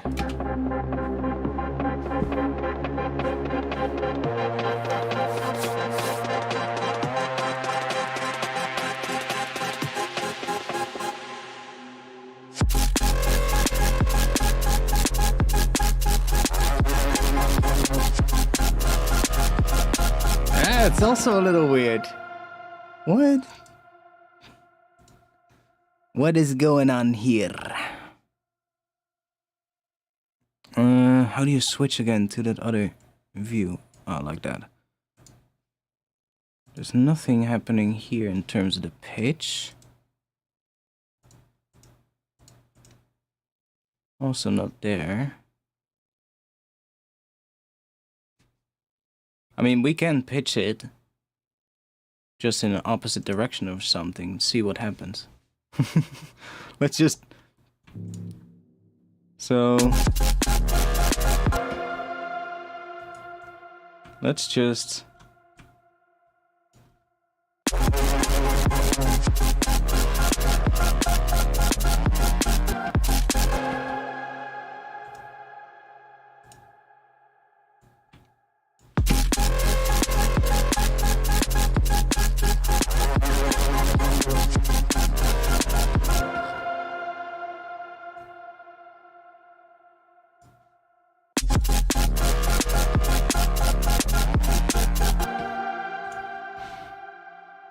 No, it's weird.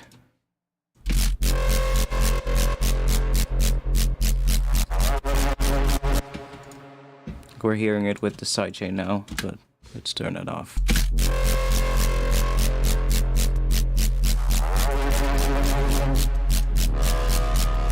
See what I mean? It sounds weird. It doesn't sound right. Transpose is right. That one is alright. We need to mess with this. Now we need to have vital open so that we can see where it's at.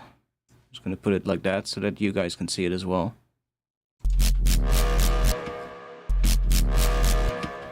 Like, that sounds good. If I started from there.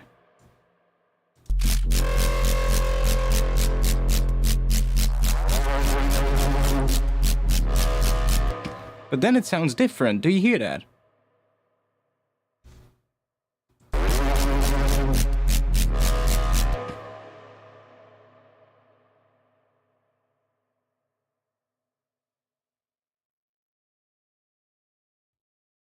My brain is having a brain fart. What the hell? Huh?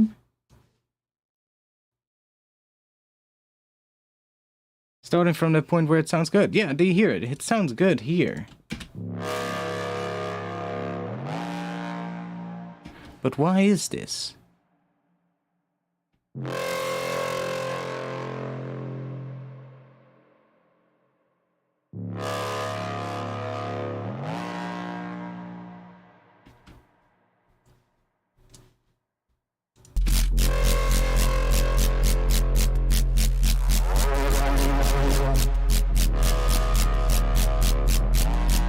It is doing the pitch thing, though. Where is that coming from? Is it happening somewhere in here? No, wait, what? I am seeing a pitch drift happening here on the oscilloscope, so there is some pitching happening. But what is it? See, here it's static. And there it's doing that.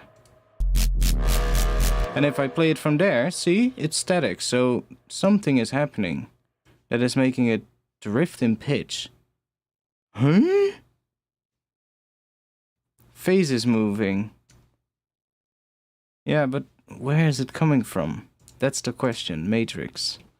See, there's only 3 things happening here, so that can be it.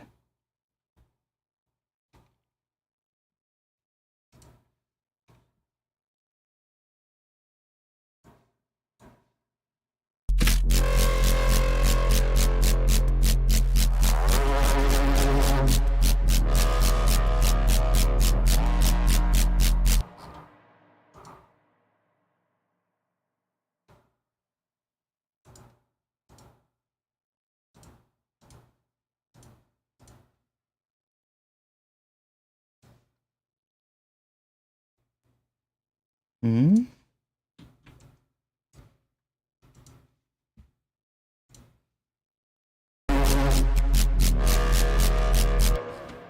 That's so strange.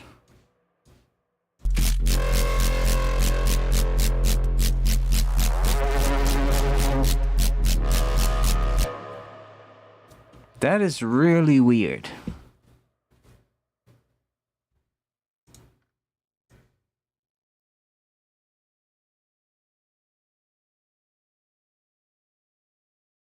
My brain is trying to think what it could be.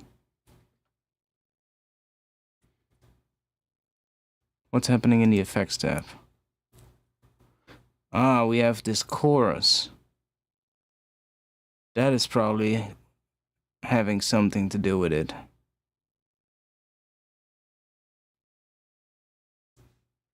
That is what has something to do with it. But still, it should line up. Because it's a 4/1, and how... this is 4. So that should line up.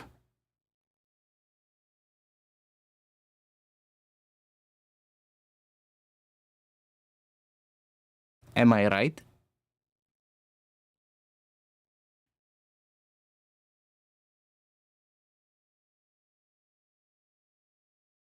Yeah, depending on where you start, I know. But these notes start in the same position, one beat after the first downbeat. See? And this is a 4-bar section.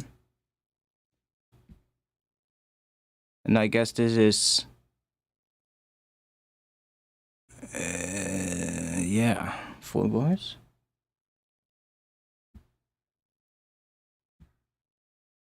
That's weird.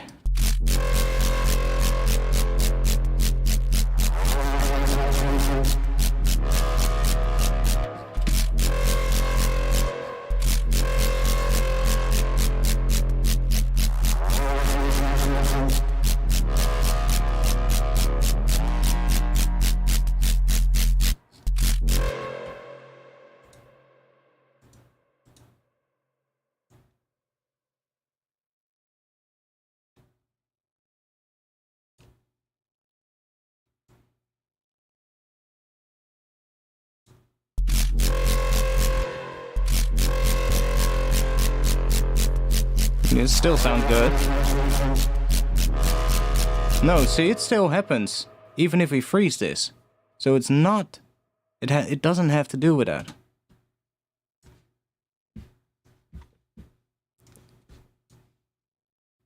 Eh? Now I'm lost for words. Now I don't understand anymore. Wait. Is there... no, there's no slider pressure.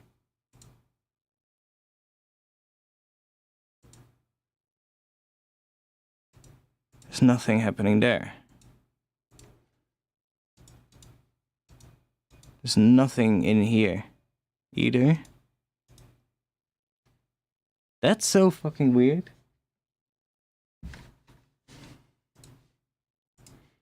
No, it must really be a bug. All these are re-triggering from the same position every time. So it's nothing like that. It's literally just... well, I guess then we need to resample.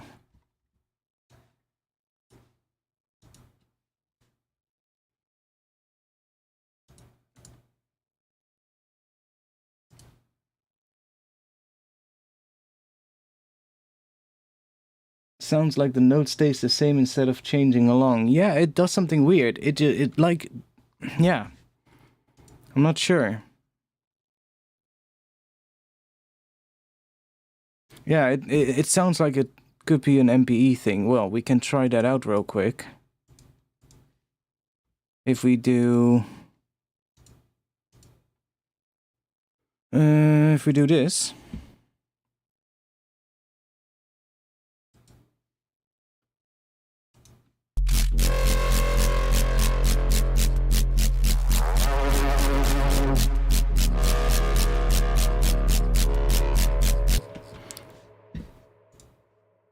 Did that sound better?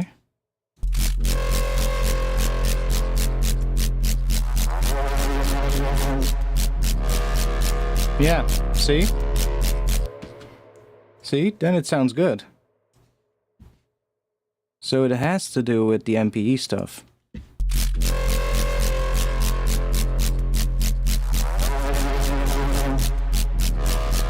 Yeah. Interesting.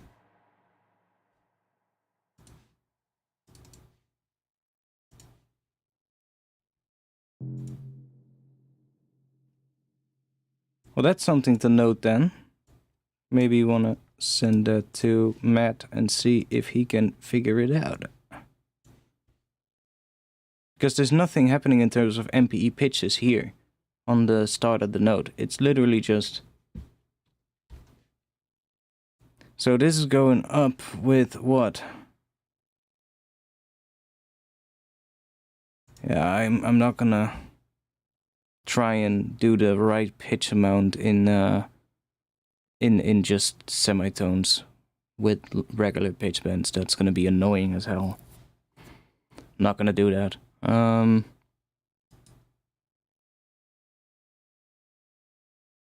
If it was an octave, it would have been easy. Then we could have just used a regular pitch, but we're not doing octave moves here. We're going to different notes. I guess we could... What if I just use overlapping notes? Because the pitch bend isn't really a slow one.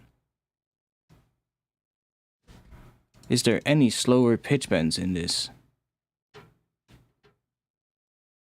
See, if I just use a legato and just use an overlapping note that comes in here with a glide time of about this length, then we should have the same thing without MPE. Just want to check real quick if there's like no other... No, see, it's just an extended pitch. It just goes up linearly as well, so it's really easy. That can just be... We can do that with a glide. I need to piss like crazy though, so I'll play this thing while I'm gone, and then when we come back we'll fix it. So you're gonna hear it a little bit off, but that's fine. We'll fix it when I come back, because I am about to fucking piss my pants. Oh shit. There we go, that's something like that. Okay, I'll be back in just a little bit.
Okay, we're back.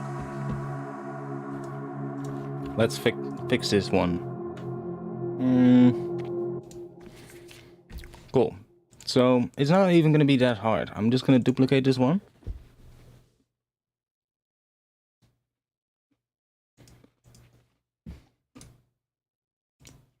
Turn MPE off. And then here as well. Turn that one off as well. And we can give this a pitch bend of like 12. I like to do 24. So I have a little bit more range. If we want to do like a really big pitch bend for like a very short one that we want to do at the start of a note or something to emphasize something, or at the end to make it feel like, you know, like it stops or something like that. And then let's turn legato on. I think, well, we don't have to. That's just to restart any envelopes. Yeah, we need to. This one needs to just keep going. And then the glide time. And we're gonna leave that linear. And all we have to find out is how long that is. So it glides for 1 beat. So how long is 1 beat? 1 beat is 349 milliseconds. So if we set this to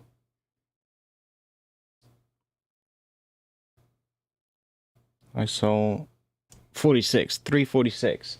That should be pretty much identical. And then all we have to do now is go in here and fix those MIDI notes. So I'm just gonna go and do this.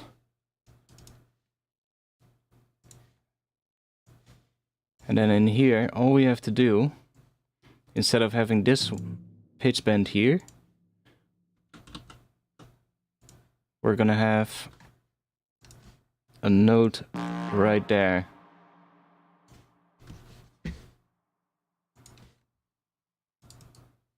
And I mean, it's doing the same thing over and over, so let's just do that. And then say loop. And then do Control J, so that we have it here.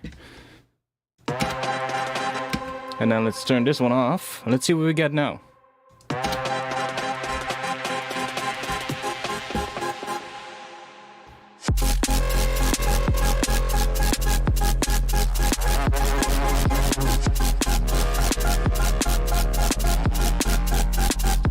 That's better.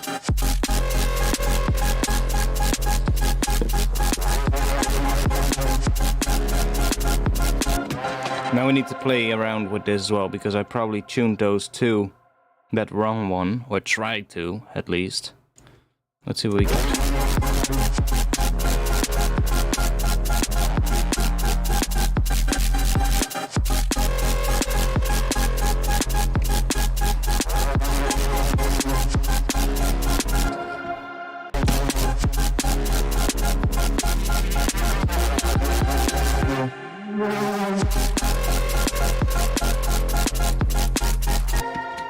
So here, we have a mental... Holy shit, this layer is so fucking... I love the sound of this one, but all this automation...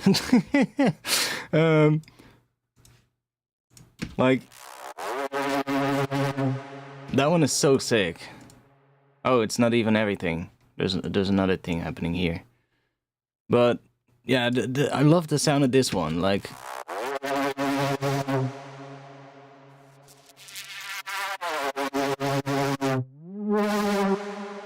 There's like some weird automation happening here. See, boosting the high frequencies.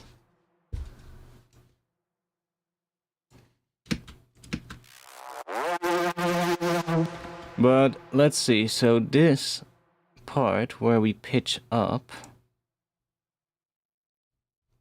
aligns sort of like with this note, which is a C sharp. And we're going to A sharp on that one, so let's try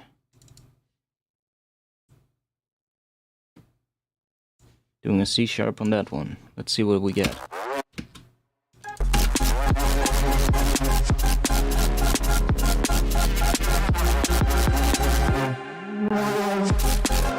Like, it's so subtle.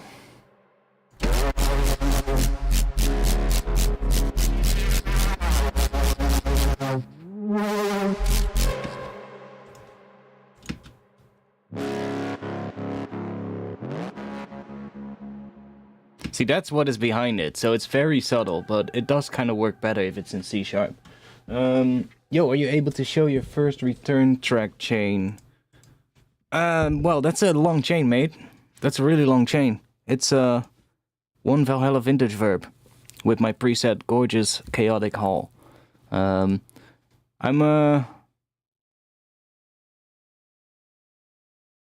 Wait, didn't show. Oh, doesn't show those. No, that's a shame. I made my own folder inside of the folder with... Oh, wait, I can fix that. Just so that you guys don't see anything that you're not supposed to see. You know the deal. Let me quickly... where were those again? I think in program data. Valhalla DSP, vintage verb, presets... And then I'm gonna drag that folder into the user folder. There we go. Ah, god damn it. Let me save the project.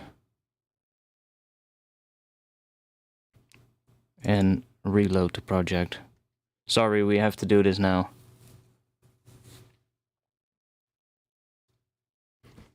Yeah, I'm working on a preset pack for the vintage verb reverb from Valhalla. I thought, let me just drop the presets that I made and backed up. Let me just drop those in that folder, in their own nice artifacts folder, but it doesn't show up. So they probably coded like the couple of folders that's in there as like hard locations for the plugin to look in. But yeah, it's just a reverb preset that I made for that upcoming pack.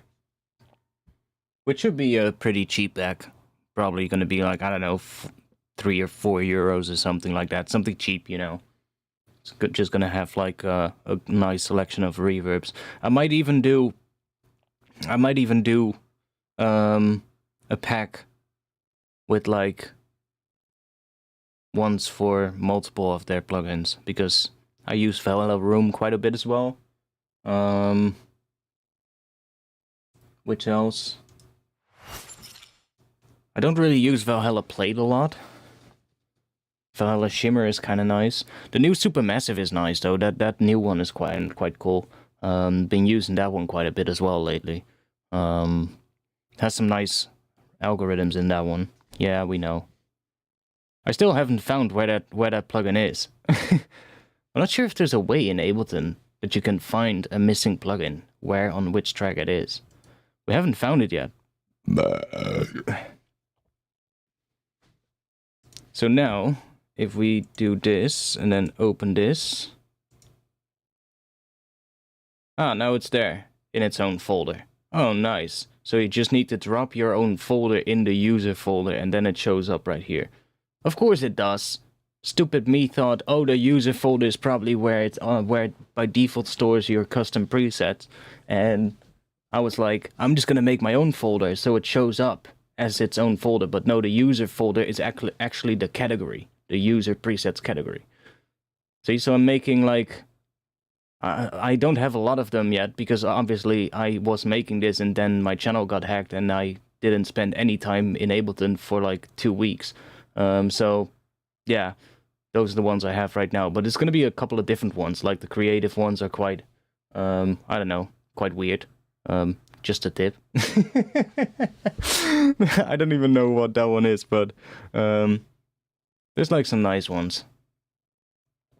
See, and this one is the one that I'm using now, so just that one.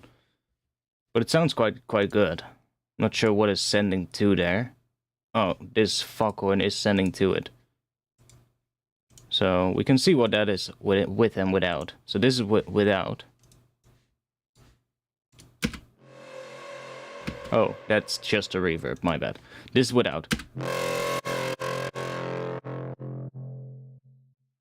So it's already mostly there.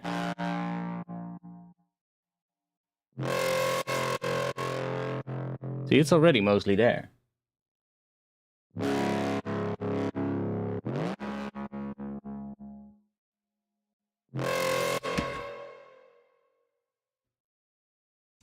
Did I hear reverb there? I hear more reverb. Because this one is off. Where's that coming from? From Vital, probably. Yeah, there's also a reverb in Vital, of course.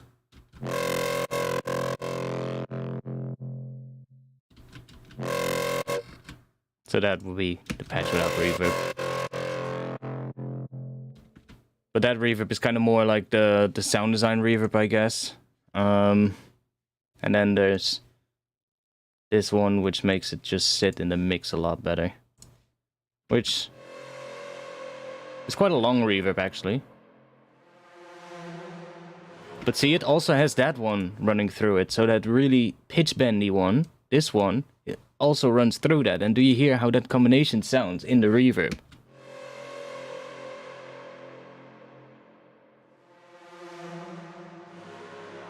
That's so cool. I love that sound.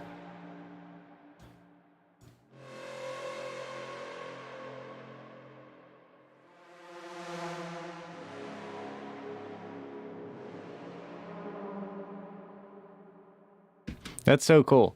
I love how these layers blend right now.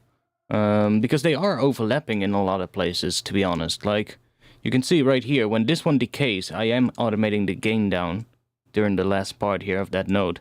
This one is already starting. But it's being high-passed, I think. Yeah, it's high-passed in. So it kind of fades in because of the high-pass. And it's also low-passed from the looks of it. So there's two things happening. It's probably low-passed in the patch and then, yeah, low-passed in Serum here. And then this auto filter is in the chain somewhere after the distortion. So that's, yeah, the low pass is actually low passing it, but then it's distorted as well with that weird shape. So that's creating some crunch probably in that one. Yeah, do you hear that? Every now and then you just hear these really weird crunchy sounds, which is kind of cool. Makes it sound really nice.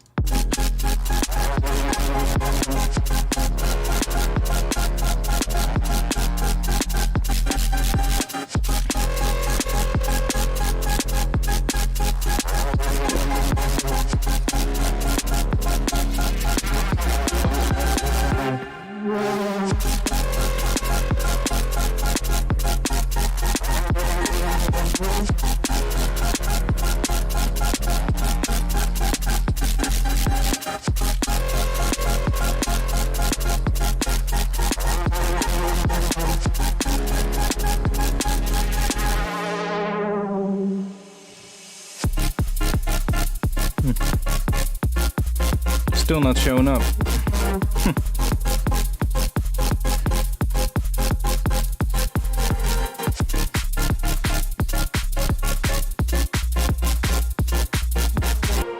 Like, I'm not a big fan of that clap.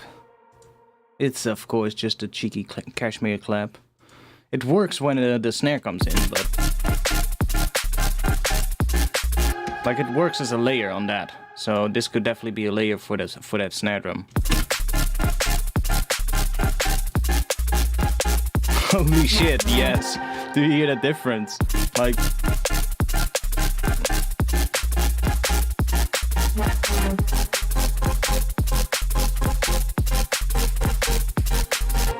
but here... not a big fan of it.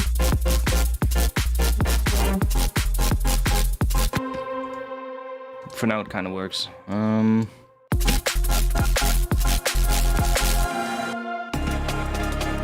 Yeah, so I'm not sure about this section here. Like right here, it loses some energy. You can see it in the waveform as well. It loses some energy here, which kind of makes sense. We're going into a breakdown, but I feel like it loses too much energy. Like,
it's fine, it has to start somewhere. Yeah, I know, but...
Interesting.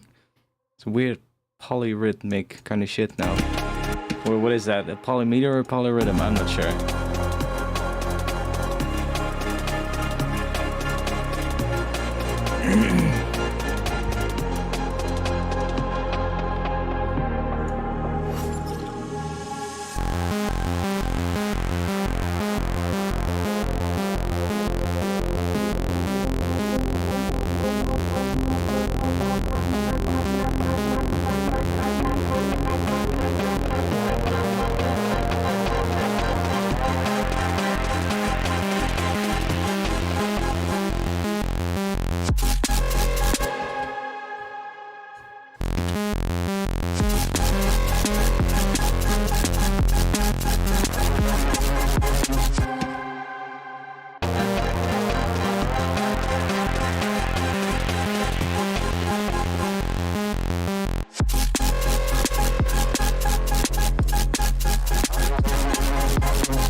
like it.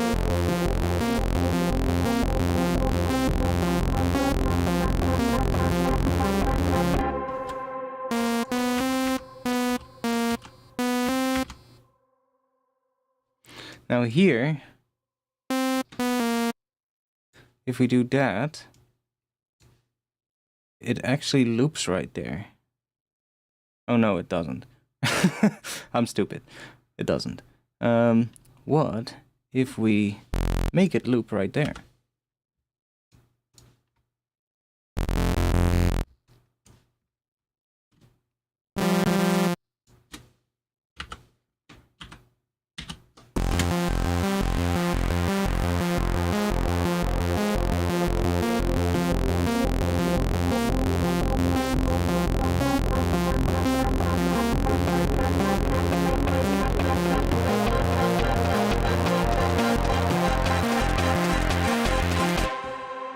That's kind of cool.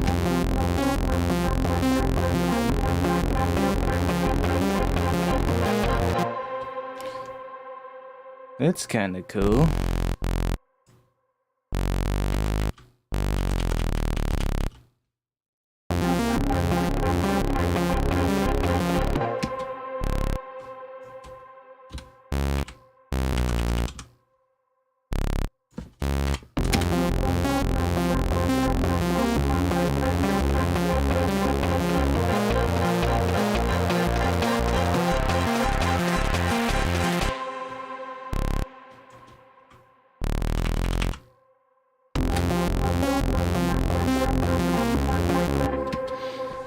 Your abo to my channel was cancelled. Oh, well, that's probably because my channel got hacked and YouTube terminated my channel and I had to recover my channel and all of that.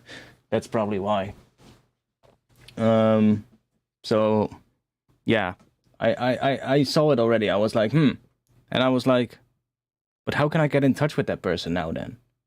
You know? So I was like, I didn't even know. I was like, okay, well, I already sent an email to YouTube, but I hadn't heard anything back yet. So I wasn't sure if they could recover it or not. I don't think they can. Or maybe they can, but they're probably not going to. If you know how it goes. But yeah. If you didn't notice, my channel was gone for like, what was it, a week?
Okay, I'm just gonna do it with the note modulator. Right there.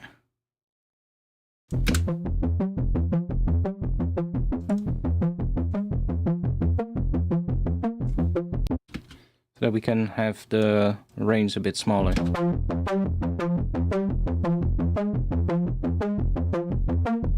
Don't really need that. Just a very subtle.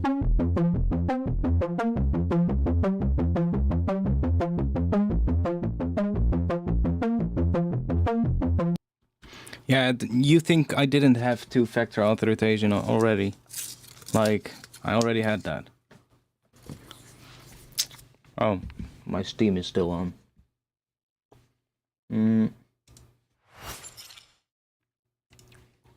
Let me turn off Steam. Goodbye.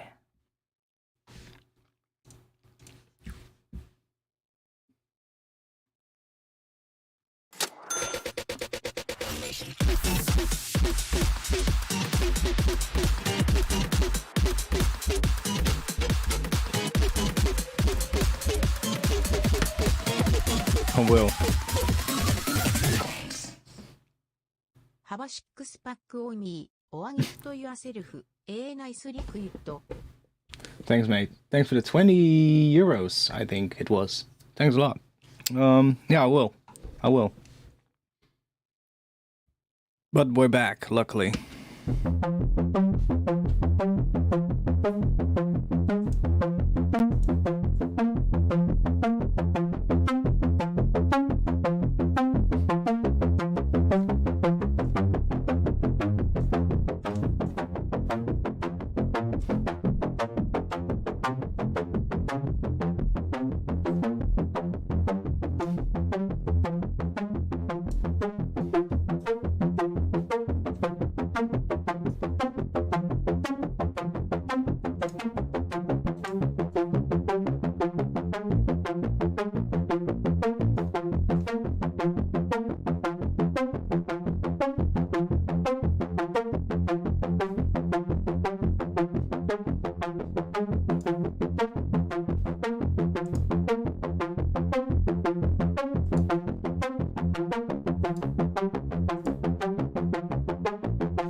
Big.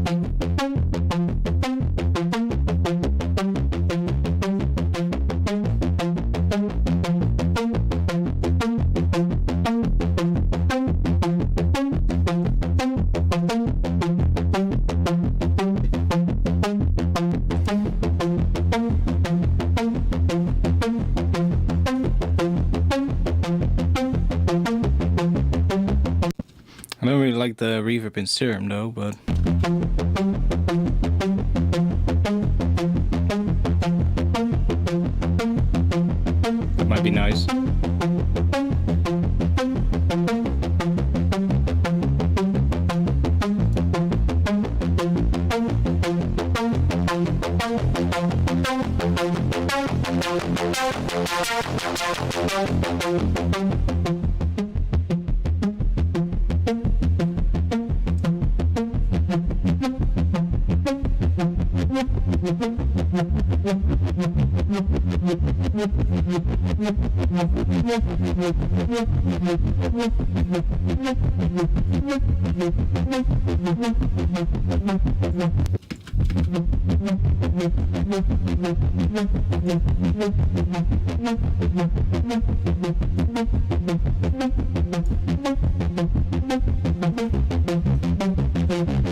Okay, and then we want to have this one as well. I don't think that'll be enough though. Alright, it's going in the opposite direction. What?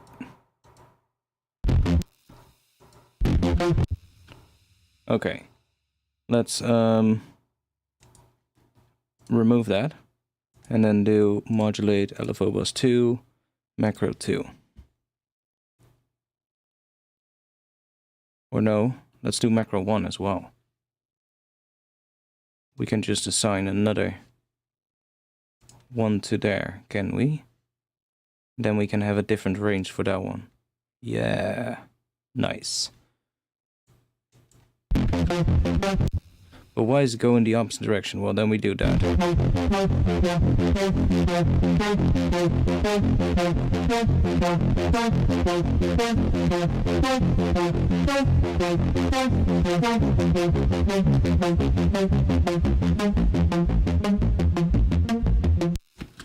Wait, it's...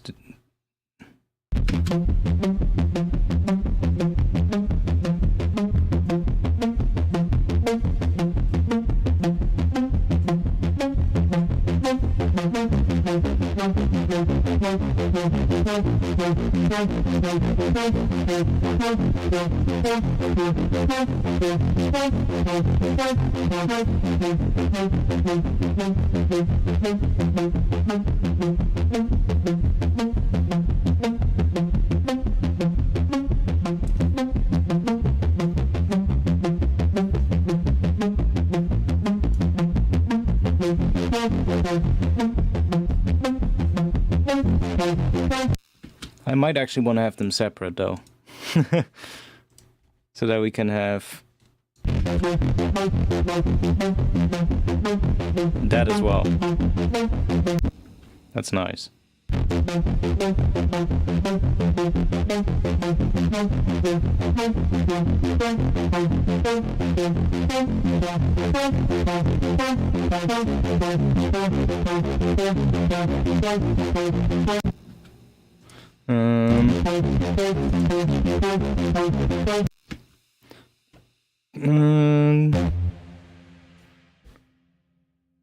Oh wait, here. We need...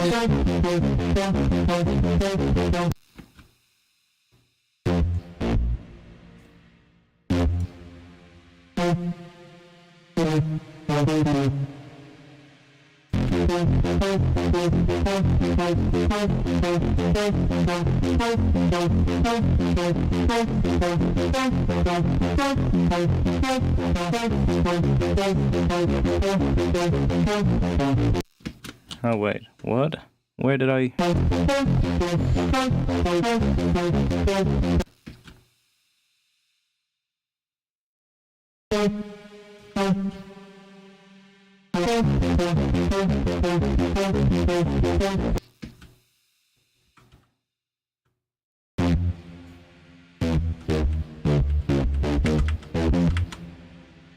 Which one do we need to change? I hear one that needs to change.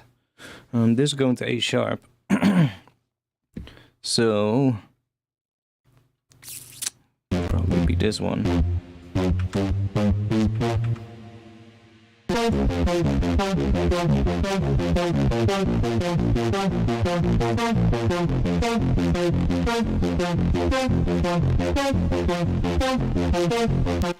It's kind of cool.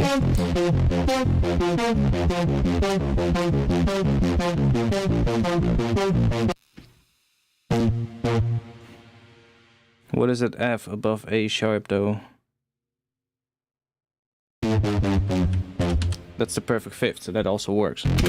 Kind of like it when it just stays there.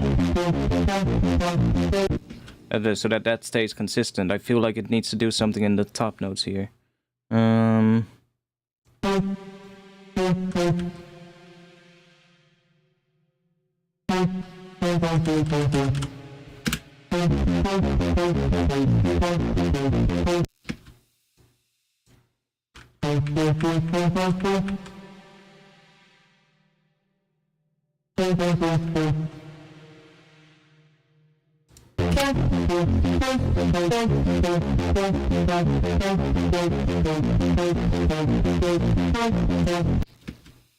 We need to hear it in context because it's such a weird timing with the rest of the track. Well, weird, not necessarily weird, but it's just a dotted timing basically.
Maybe just that, though.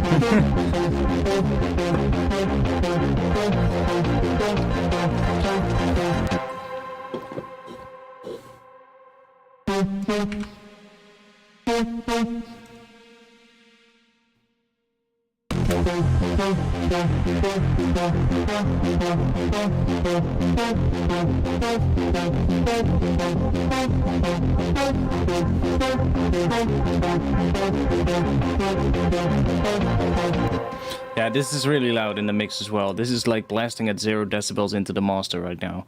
So, and there's a limiter on the master doing another 8 decibels, I think. Yeah, so this is probably getting really squashed. Yeah. Like it's already being squashed by this. Which is a transient shaper. You might think, what? But this is not doing any transient shaping right now. I'm just using the saturation that's in here.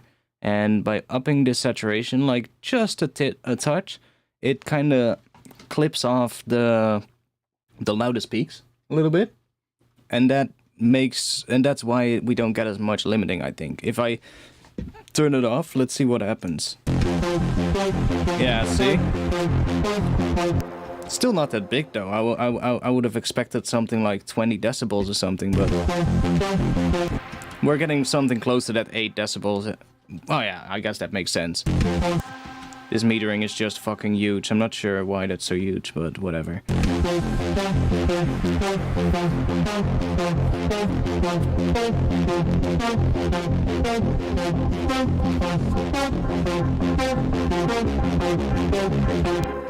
So I should probably bring this down to -8.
What if we just end on an E, which is not in the scale? Ooh.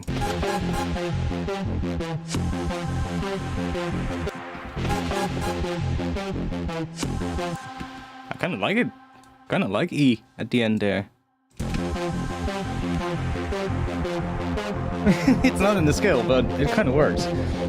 I guess it just borrows it from the harmonic minor real quick, because we're in F.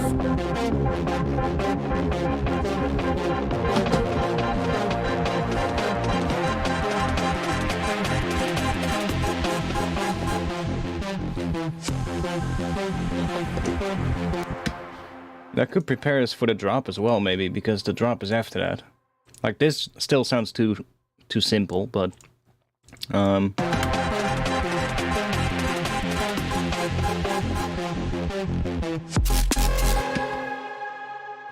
Like, it does have a bit of a different vibe than what the drop is doing, so I'm not sure if it's gonna work, but this patch could lead to somewhere. We might just have to play with the notes. Let's see, so we have these two. We can say, big, no, wait, decay curve, and then this is the attack curve.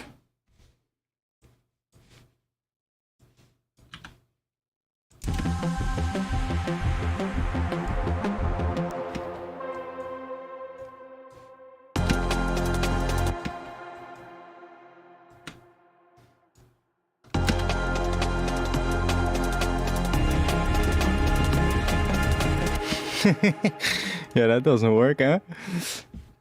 But that is because the chords here are different. So if I change the chords in this one to fit what that is doing, it should work. And I think that's doing A sharp to C sharp to F, if I'm correct. Bass notes. Oh, other way around. C sharp, A sharp, F. So if we do, just for now, we just keep it simple and do C sharp, A sharp, F.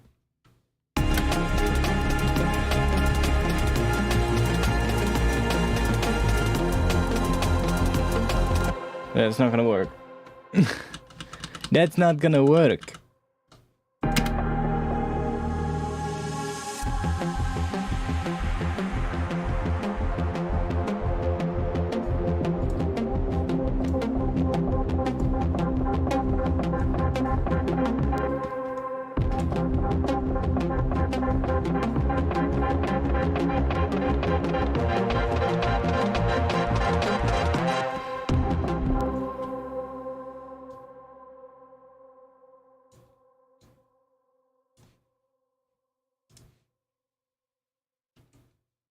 Let's move this one along with it a little bit as well.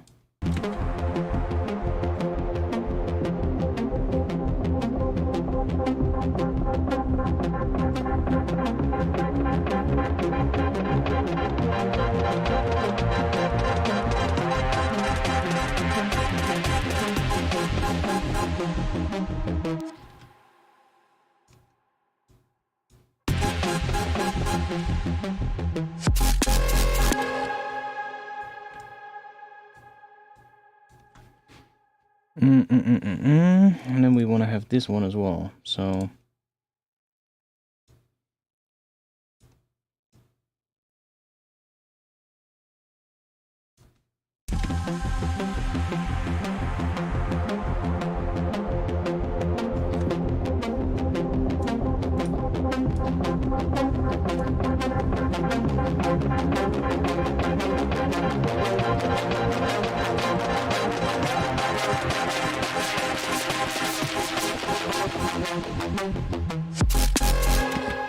see, it doesn't kind of work though.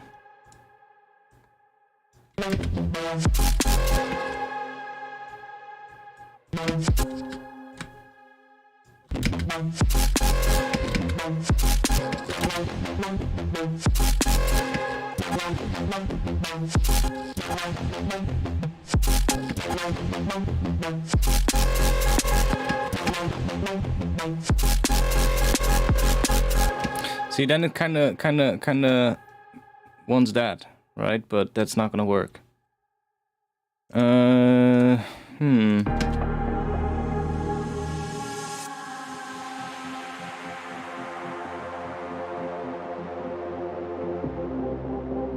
Like, it does have the energy, right? But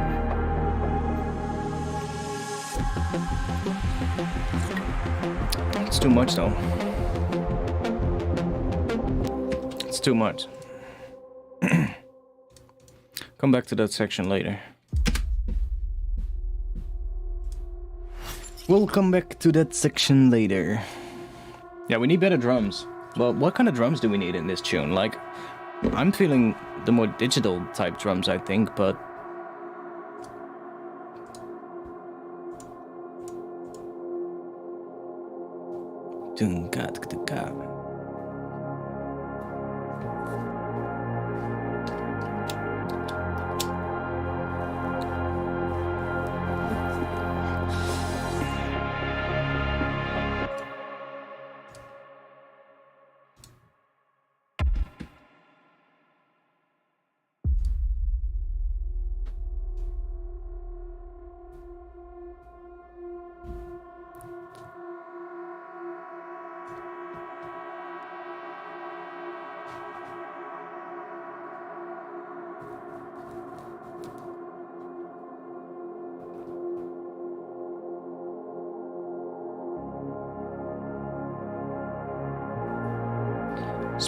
Speaker time for me.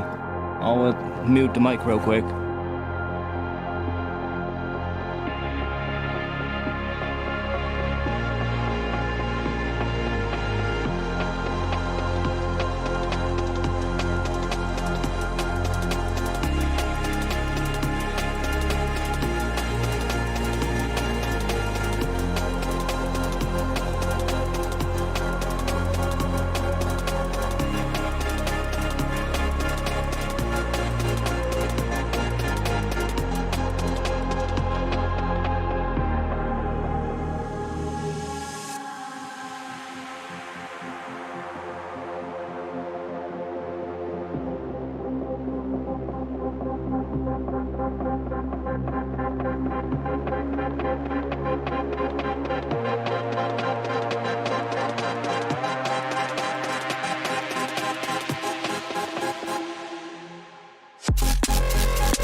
Okay. I'm quickly gonna take a piss. I'll let you guys listen to it one more time, and I'll be back in just a bit. I have an idea, I think, but I need to hear it one more time. So I'm just gonna turn my speakers up, mute the mic again, and take a piss and listen to the bass from a different room, and see if that gives me maybe even more ideas. Yeah, we're getting forward to the floor a little, and I like it. It works so well in that section. Even though I don't think I want to. Like I was debating first, do I want to keep the fourth floor going in this last section, in this last 16? But I think only 16 beats do a fourth floor thing, and then going back into a drum bass pattern, which is actually a more traditional drum bass pattern. You know, like boom ka boom ka boom ka boom ka. Instead of the first one, which is just boom ka boom ka boom ka boom. Right? So there's a little bit of a difference there. But I think 16 beats is just enough for it to work. We can maybe go back to the fourth floor in the second drop as well. Ooh, what if we start fourth floor in the second drop? That's an idea. Starting fourth floor in the second drop would be a nice, interesting change. But yeah, I need to take a piss, and I have an idea maybe for this section to keep the energy going, and to kind of bridge the two sections. But I need to piss. Be back in just a little bit.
Yeah, now it works. My voice still sounds good. Not too gated. Yeah, so what I was thinking, I have an idea. We have that really mental pitch bend thing, right? That I like so much. This one. What if we introduce that one here? Maybe even here. make it come in, place something here. Maybe not the same thing, but use it as an element here, so we introduce that sound as well. And then make it come back right here.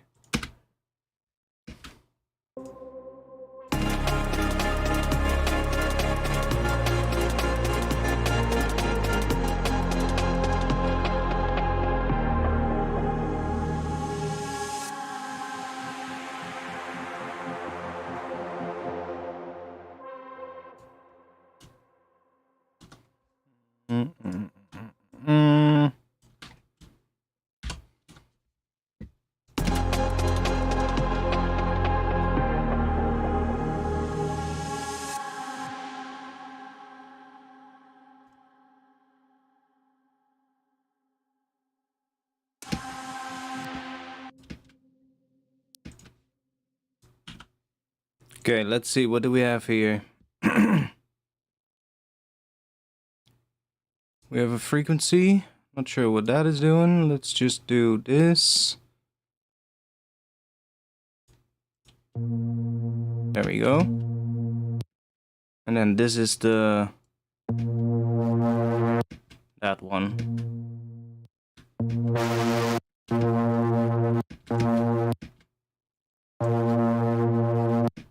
Let's have that like that for now.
I actually want to use that B now. Oh, one moment, let me fix this as well.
Okay. I like that last section. That.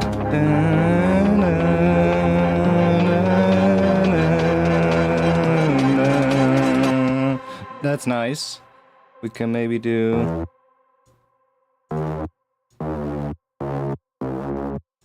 Do that.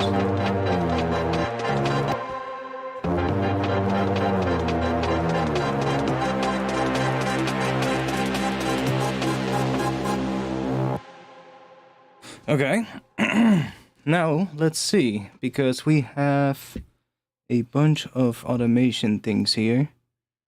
This is the main filter. So if I play with that, we get some cool stuff.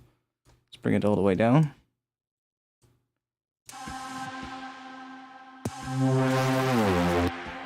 See, so now we get that kind of shit.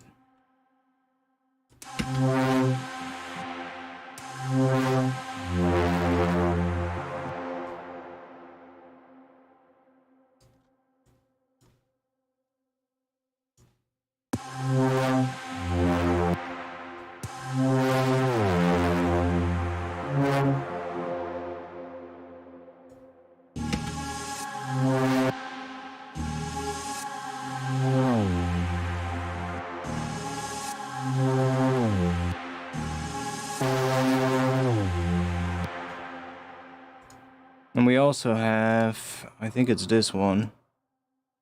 It's a high pass, so we can do some stuff like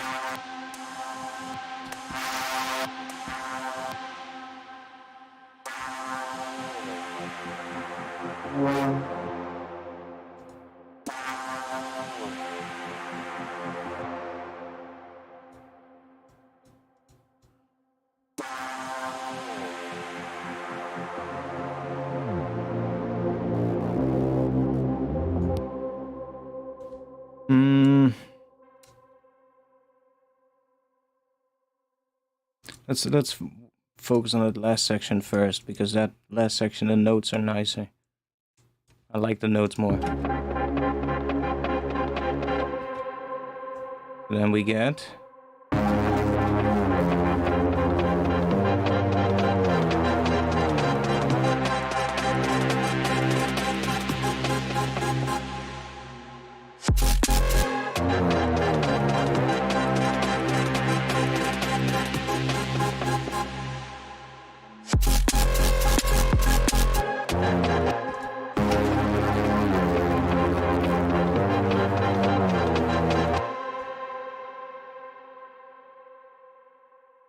wait, don't we have another filter? Yes, we have also this one, which is that one.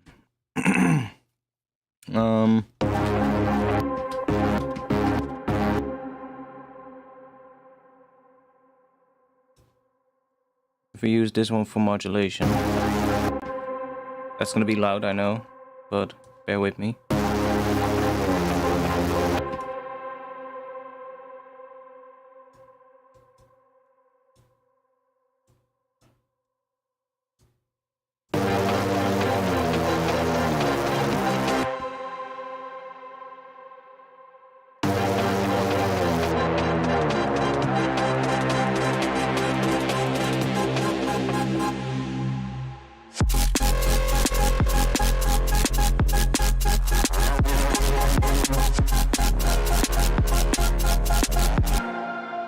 See, I kind of...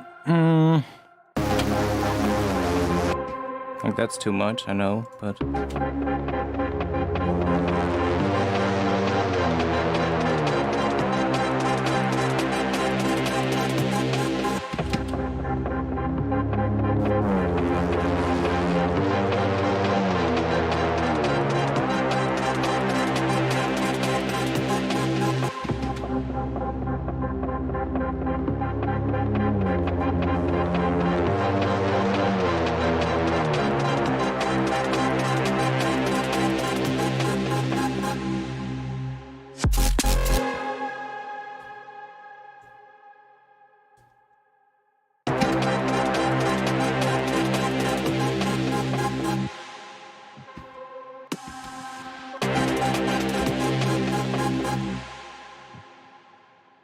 Okay, that stops.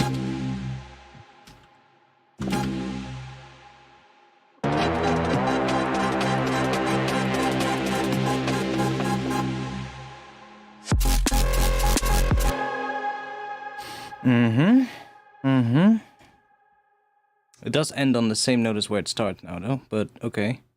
Let's see if I can... I like that, kinda.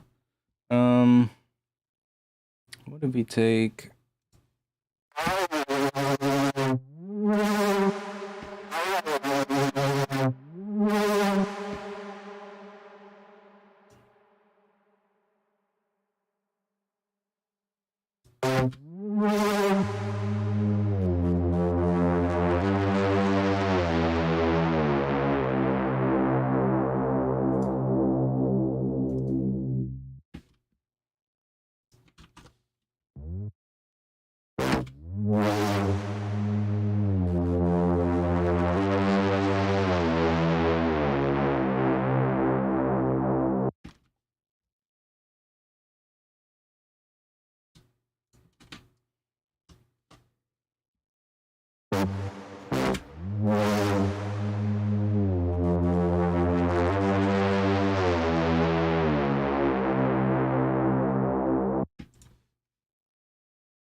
I'm not sure yet, but I do like it a little bit, so...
Not sure.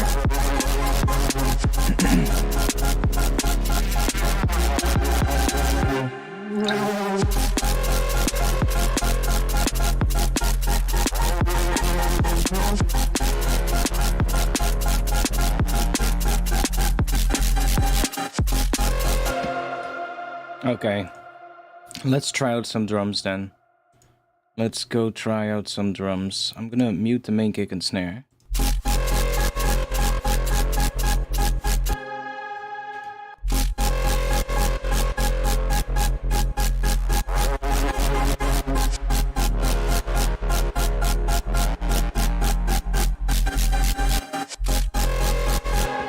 Like, I know what kind of drum pattern we need, especially here. We need 4 floors, so that's where that's definitely coming back. But let's see what happens if we just chuck some different drums in it and see what we get.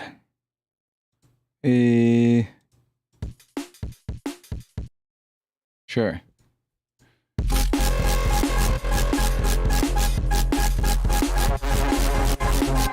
Sidechain is obviously going to be off, but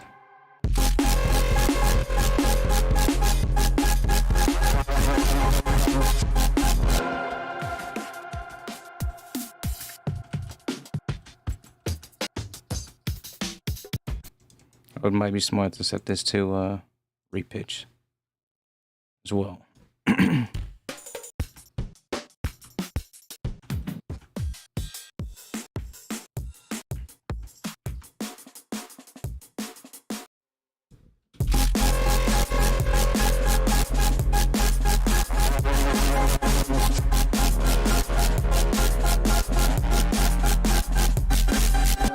Pattern like that would work as well.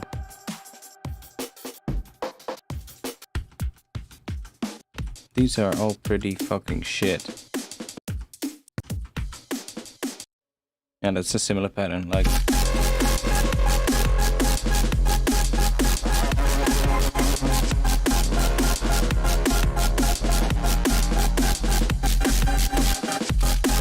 Like, these are shit too, but... just to get ideas. I love drum patterns like that as well. But that's totally not for this tune. But it's like, these are really cool.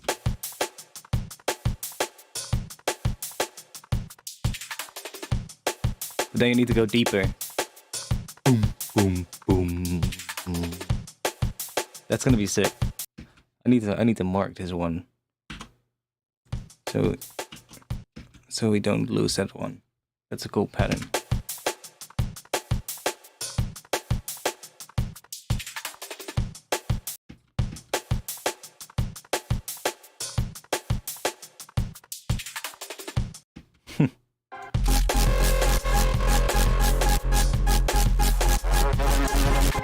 But not for this.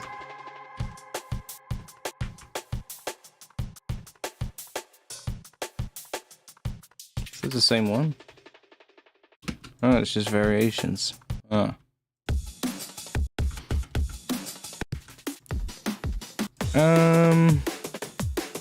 What do we have more here?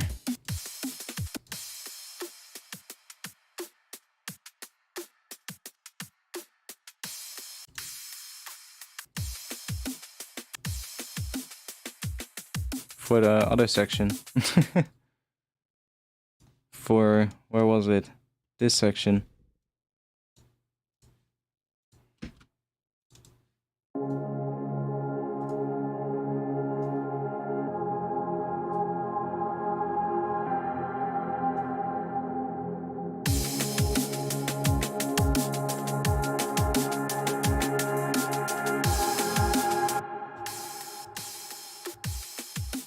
Too bad there's crashes and all of that. I would make it myself anyways, but I'm just seeing I can get some ideas.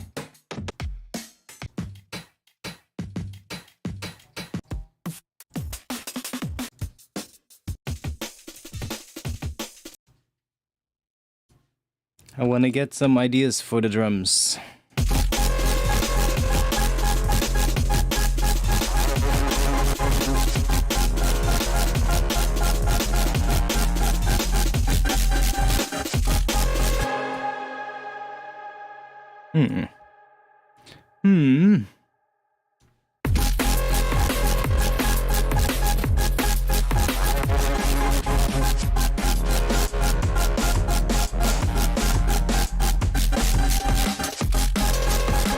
Sidechain is gonna be off, but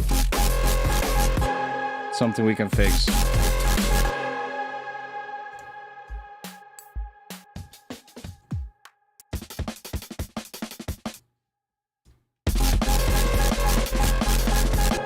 Nah, it's too much. Something like that.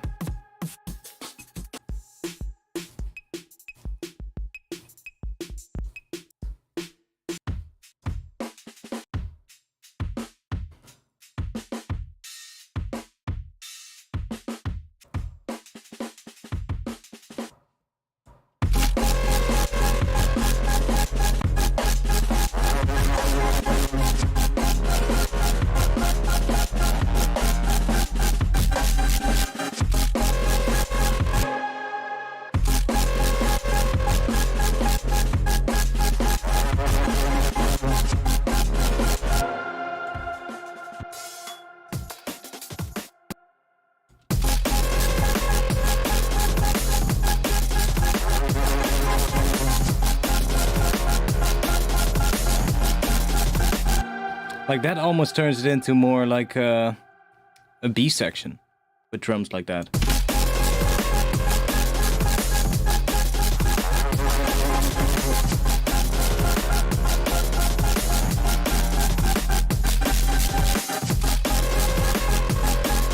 Then it almost becomes like a B section. Interesting though.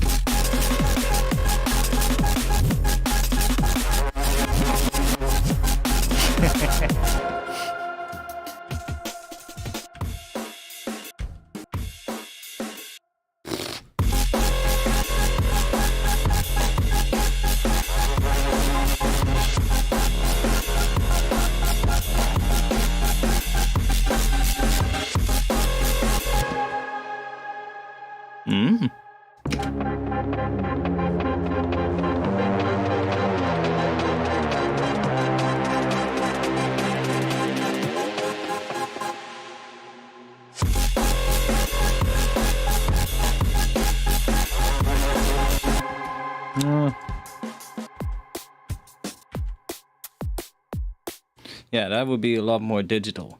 Very digital.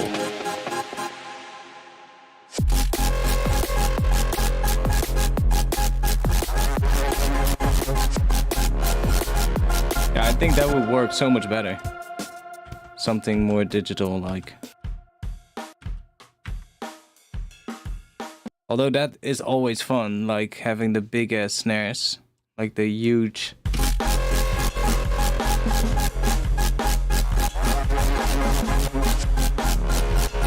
It's nice, but I'm not sure if it's gonna be right for this track.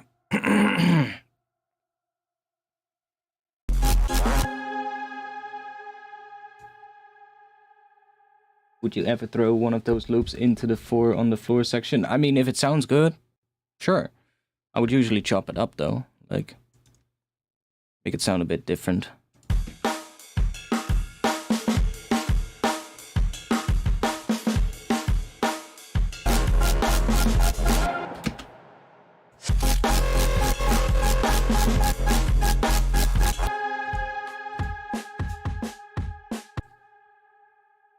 It's a bit more straight to the point pattern.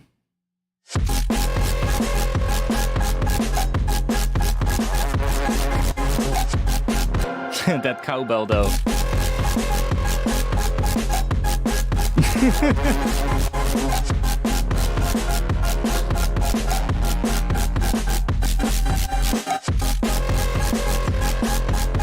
Pattern does work though.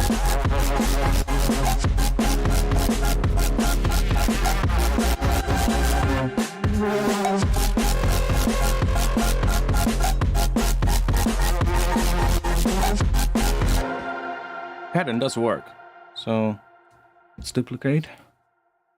Let's find some other things. Like I'm just getting some ideas at the moment. Mute that, and we're just gonna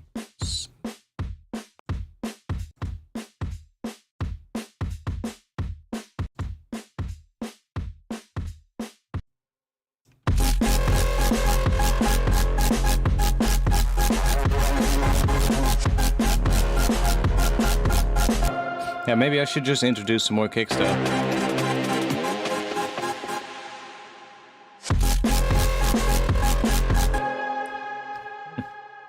Maybe.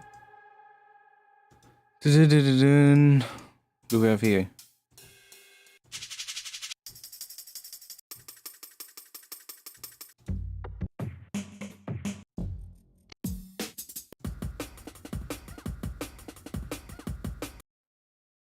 Roller.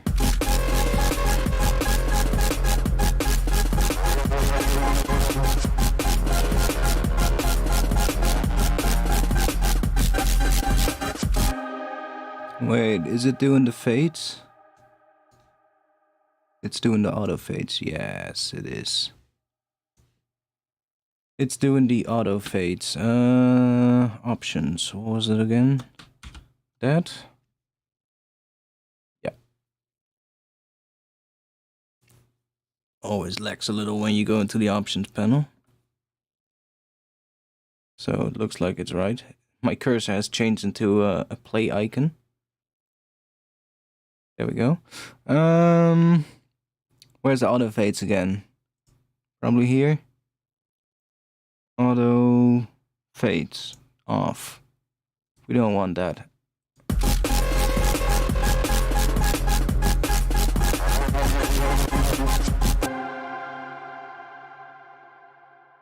Oh, here I might have some loops for the other section, actually. Like we had these, which kind of work, honestly. Like if we have this here, kind of worked.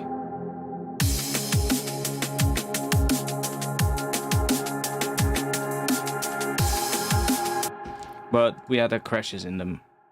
But I have some other ones here. These are definitely slower and more, well, these are not, but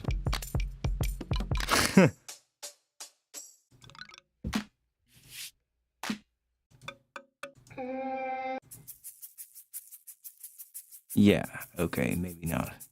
I thought maybe there's some good ones in here, but... Oh, wait.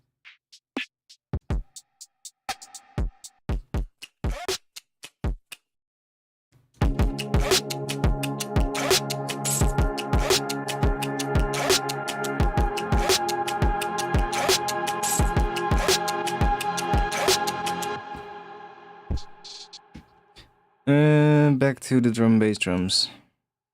Where are they? Where do we have some good ones?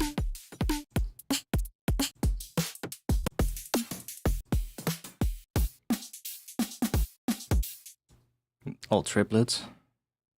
Or almost all. Where are the... I don't have that pack somewhere else, do I?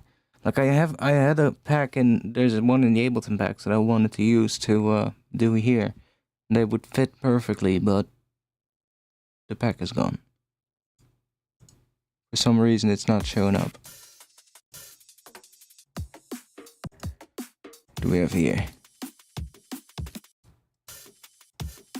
Isn't that the same pattern as what I said would work?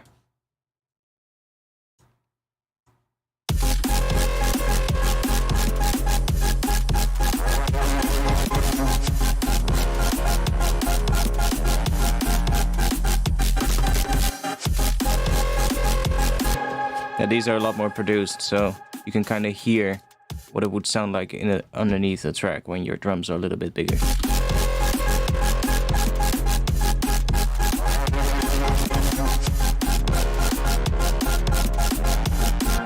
I usually would make my own drums, though. Like, I wouldn't just use a loop like that. But it's good to get ideas. Like, if you have a bunch of those packs, I'm not sure what this pack is called. NFM? Neurofunk Machine 2, I believe. It just... loops like that, right? That are completely... So, like, it could be a drum pattern for a track. It's nice to just chuck in and just see if it sounds good. Especially because they have the fills in it as well, like the little extra, which makes it nice. There's the edit, basically all the edits in there, which is kind of good.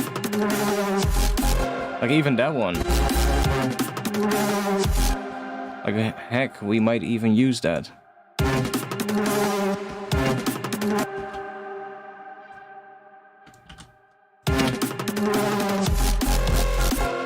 Might even use that. Because that's kind of cool. That's kind of cool.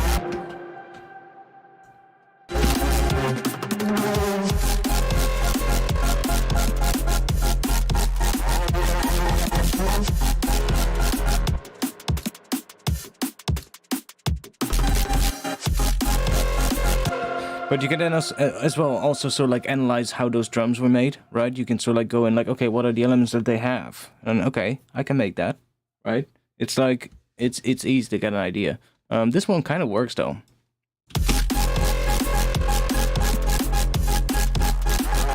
Like, I like that shuffled thing that comes in here. Like, it does that ghost note. That works so well in the groove of the track. Listen. There, that little extra thing. It hits on the 16th, so it's just... And that is gonna help a lot, I think. There again.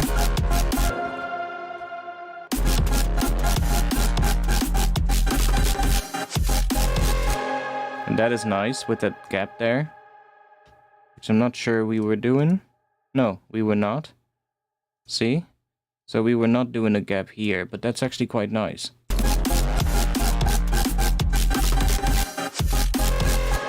That really adds something there, so that's definitely something we could do here.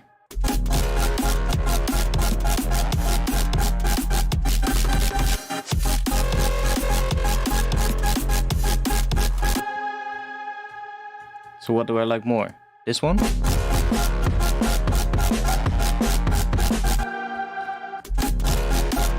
This kind of thing is so much better.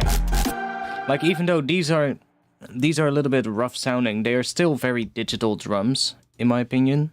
Like, if you listen to these, they're very digitally produced, if you get what I mean. There might be an acoustic layer in the snare somewhere, but... Especially that ghost snare as well, like, look how short that is, and it still has a very clear transient as well. That's why it also sounds so punchy in there, and it's really short, but it has a fundamental too. So it's definitely like, this is clearly a synthesized snare drum. Even though it's a ghost snare, it's clearly synthesized. You wouldn't make something that looks that clean with like an analog source, unless you record in mono and then maybe do some processing to it in stereo that makes these slight differences, but you're not going to get that from a snare drum, like an actual snare. So, yeah. Like, you can see it as well, like, look how an acoustic snare drum sounds. Is this an acoustic snare or is this the kick? No, that's a snare. See? There's not that clear transient that you would have on a digital snare, and it's also it stays roughly on the same pitch. It's not like diving down, and the fundamental also decays more, right? It decays into the tail more, whereas a synthesized snare usually it's quite short. I mean, these are also processed, obviously, even though they're more acoustic sounding.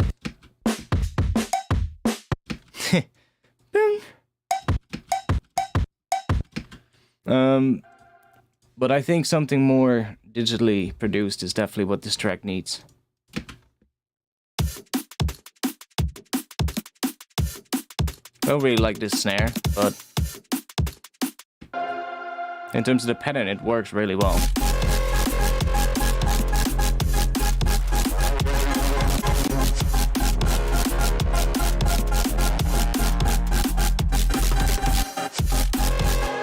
I'm definitely keeping that in there for like ideas, because that's some nice ideas for like the pauses in there. But And sometimes you just go through some loops and then you find that one good drum sound that makes you go, "Oh, that fits the tune really well. The rest of the loop doesn't, but that one snare just fits."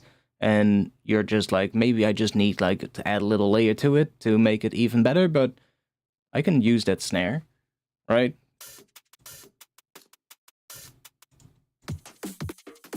These are all more like digital kind of stuff. There's some acoustic layers in there, obviously, but...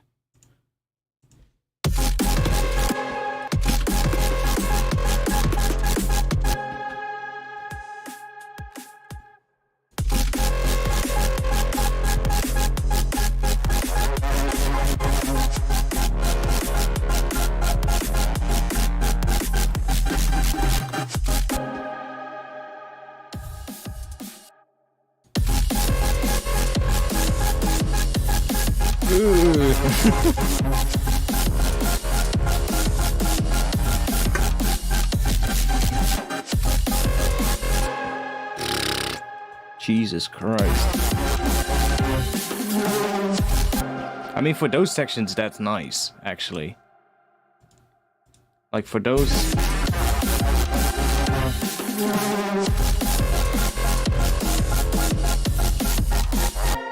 For those, it's a little bit much, but in those transition sections, this can be a good thing to do.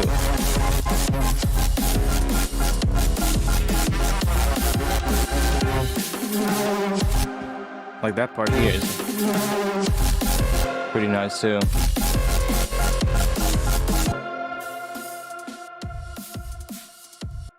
Oh, we have that as well, so...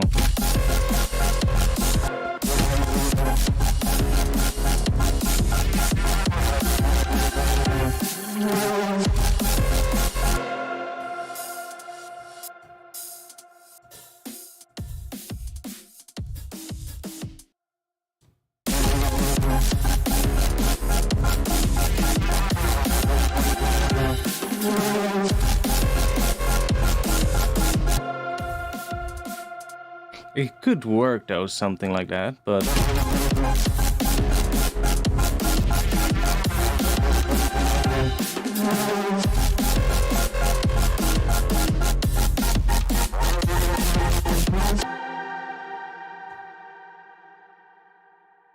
Like we have a sidechain setup here that is listening to this, so that's why it's not really working.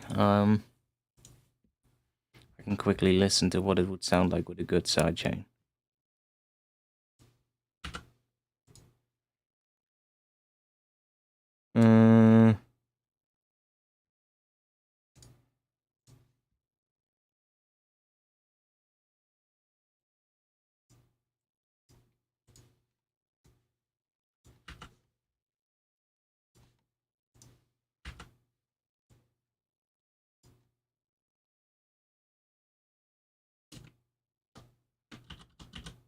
Oh.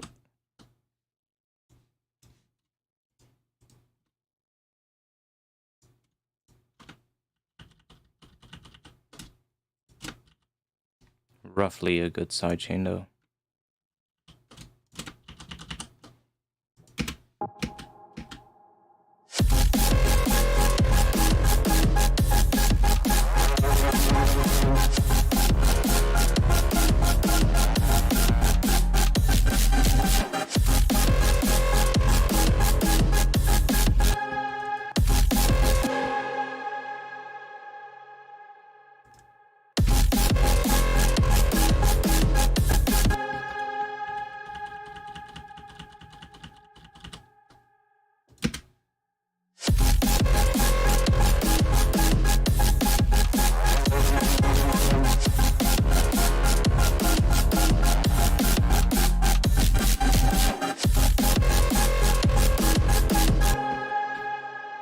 Not a big fan. Oh wait, now is now the sidechain broken? Yeah. Yes, it is. Kick and snare. There we go.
kind of like that pattern. It has a, I don't know, it has a weird, yeah, you can see it as well. It has a weird, that weird pause in it. Because you have those extra kicks. There's like 2 kicks happening. So there's 4 kicks total in the first 3 bars. And then there's no kicks in the last bar. And that kind of works pretty interestingly with the drop as well.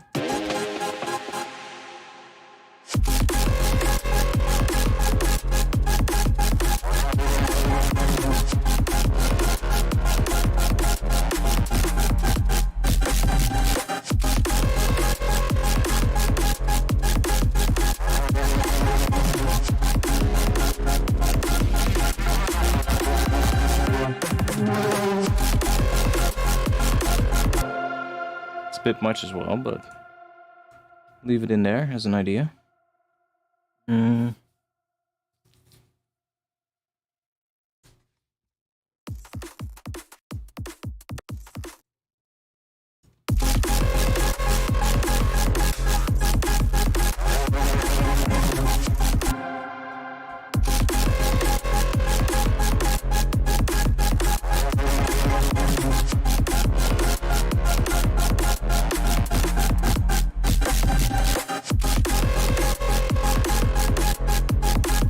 That one works even better.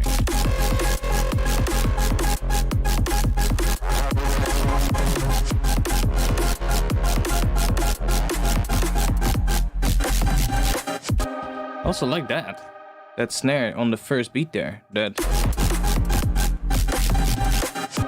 that pause on the first beat of the next what is that, next bar.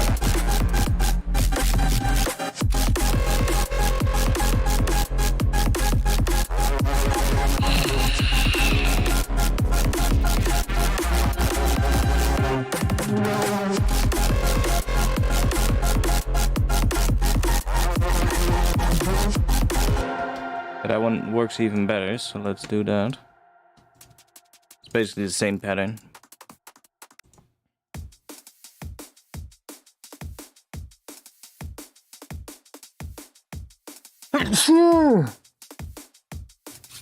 Nice.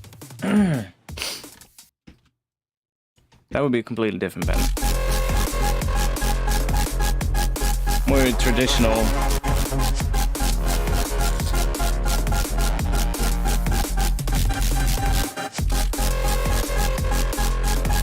Also work.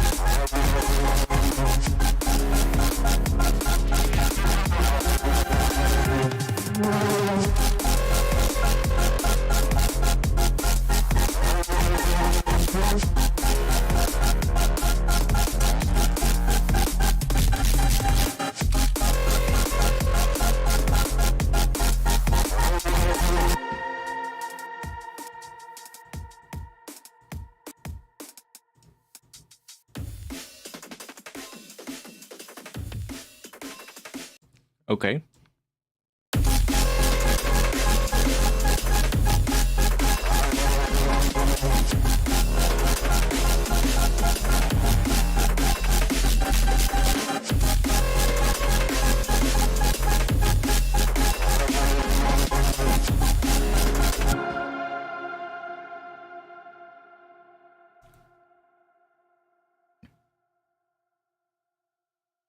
You know what I like of that? I like of that first kick. It really emphasizes the first downbeat.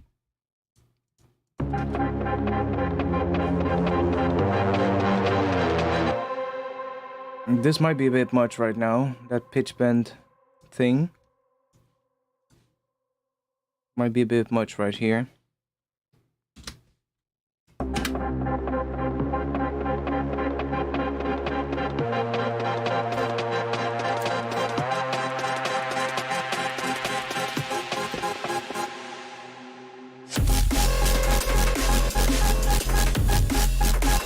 definitely not big enough, but... Well, it is big enough, but not punchy enough.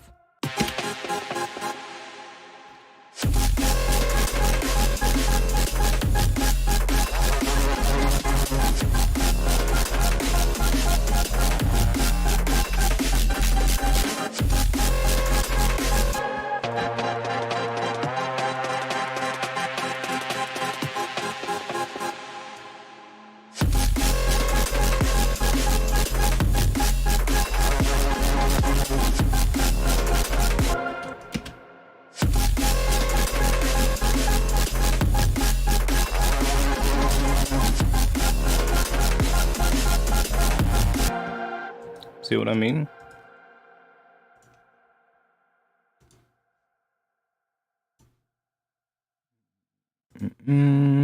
Oh, and bye.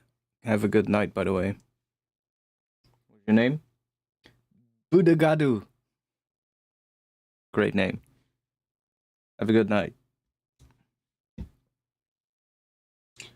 Budagadu.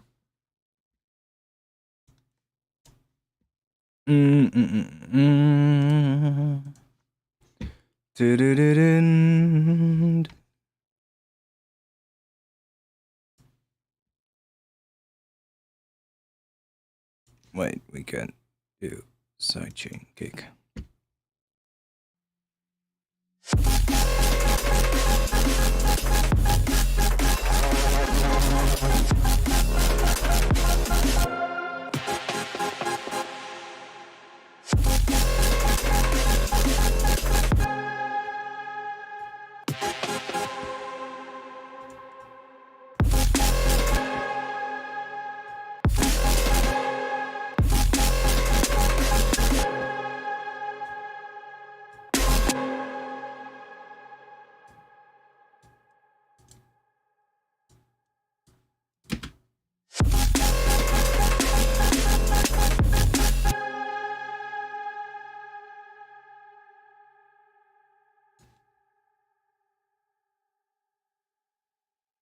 Yeah, that's what it's doing.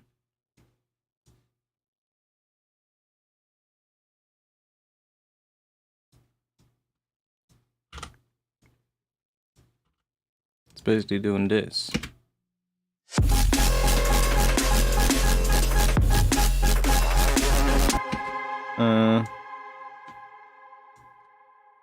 That?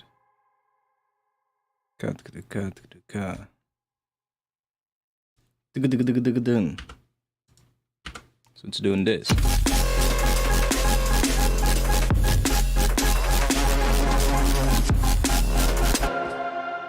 Kind of works.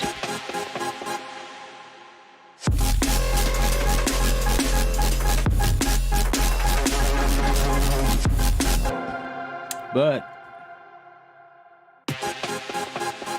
because the pattern is so rhythmic, I think I would like the drums to be more like that as well. You get what I mean?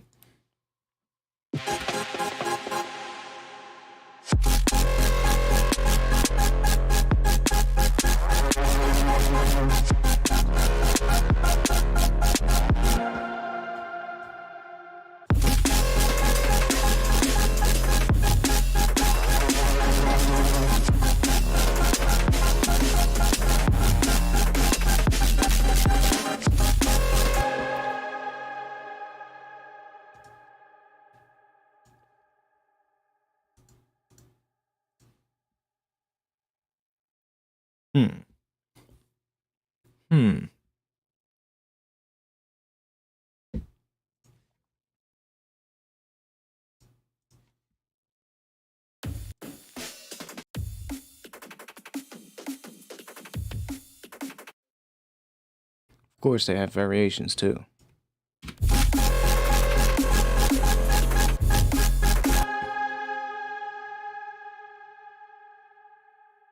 Then we need to bring these back as well.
That would be totally different vibe.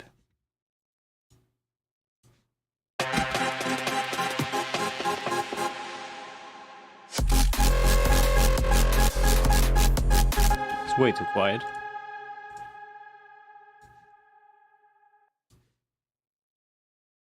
Let's just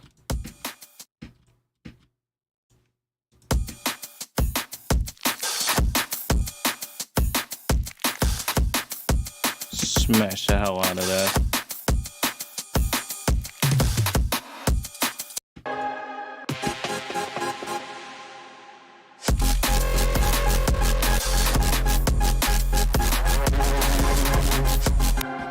No, that's not the right vibe for this tune.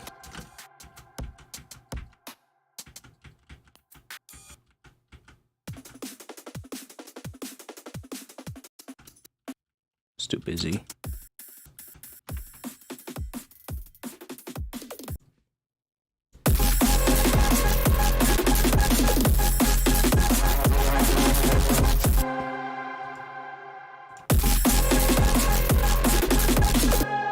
Now it's too loud, obviously.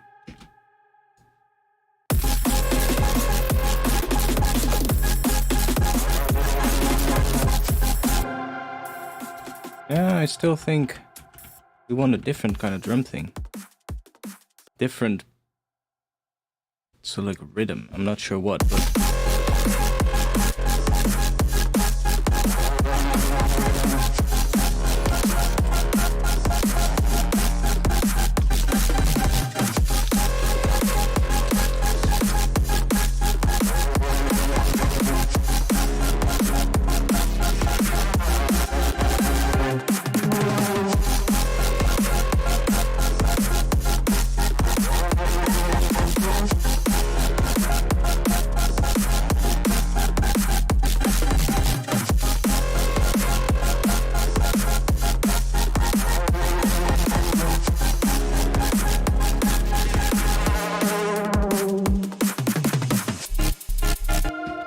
It does kind of work though.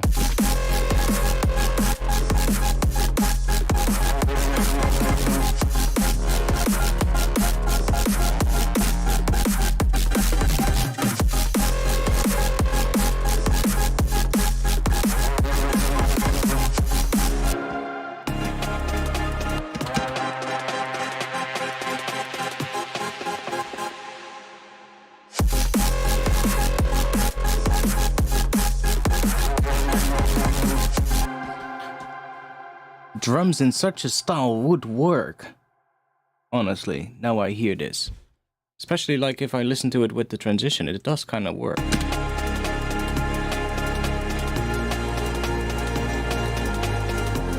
Are there still people watching or not? The chat is pretty quiet. Raise those hands in the chat. Ugh. I mean, we're nearing the end of the stream as well, but...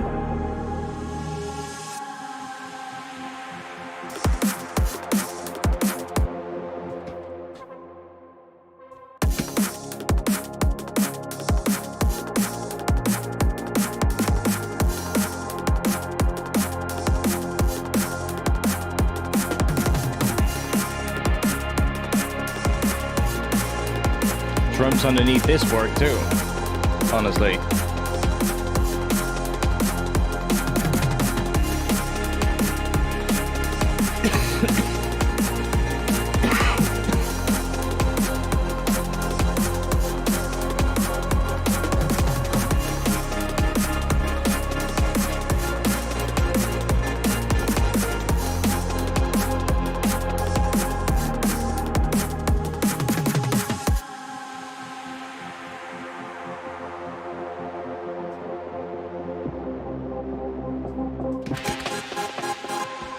Yeah, let's see how that sounds. If we sort of like, I don't know, let's just do this real quick.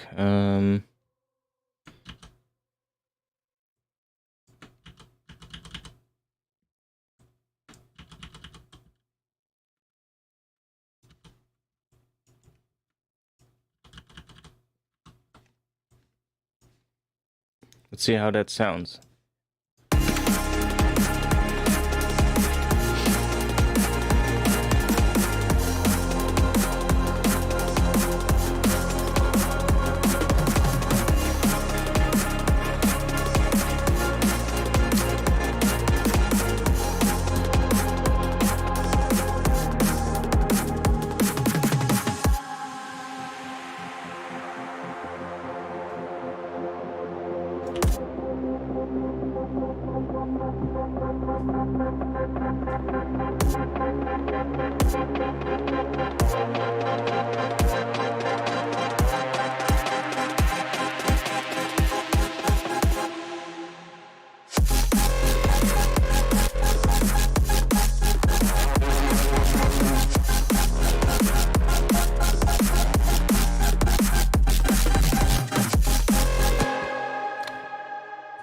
Yeah, if we make drums like that, that would work too.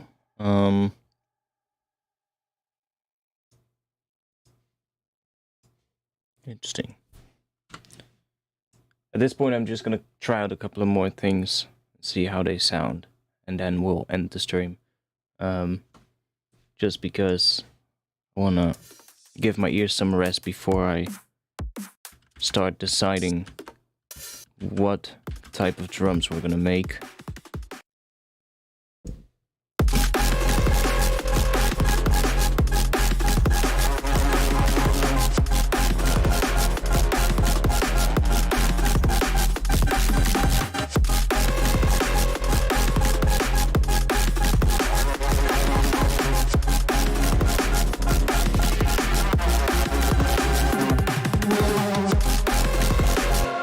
That one is pretty dope too, honestly.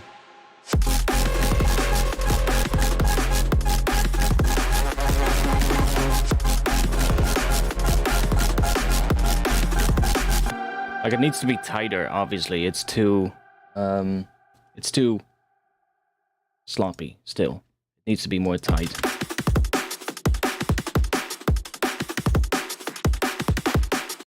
But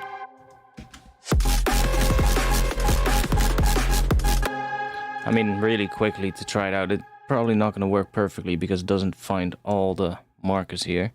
But if we do beats mode and then let's just set it to 16s and then do this.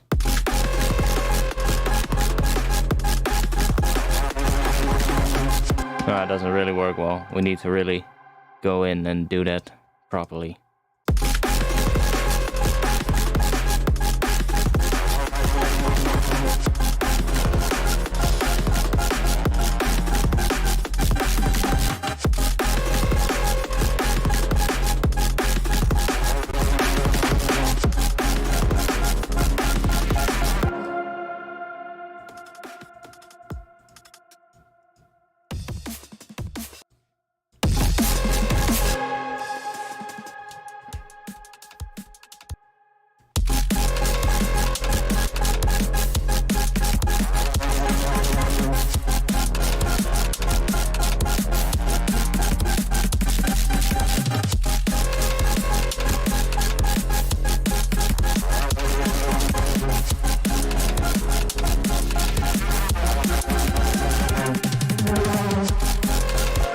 I love the fills in these though, those are great. If I'm correct, those also come separate. Yeah. Those are great. Just chuck them in whatever track you're working on. And they're already in the right position as well. You can just chuck them in and see if they work. If you need, like, fills are such a annoying thing to make. Because it's so much work.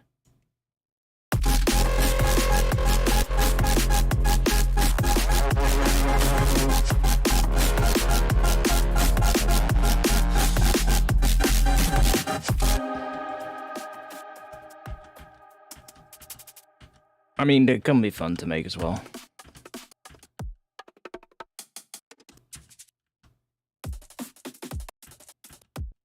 Sometimes.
Yeah, I think that's a good place to end it for tonight.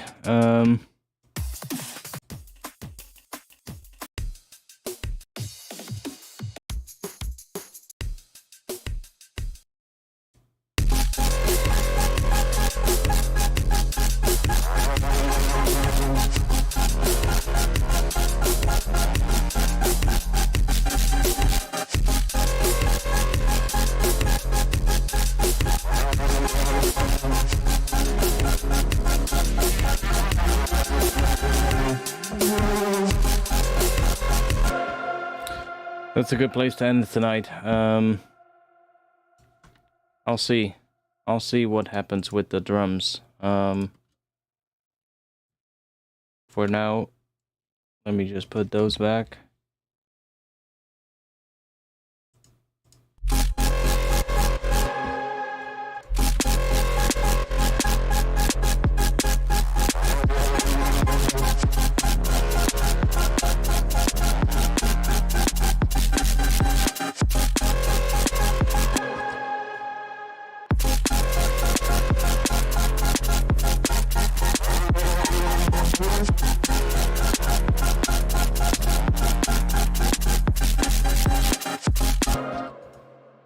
And I'll start working on some drums the upcoming days, probably.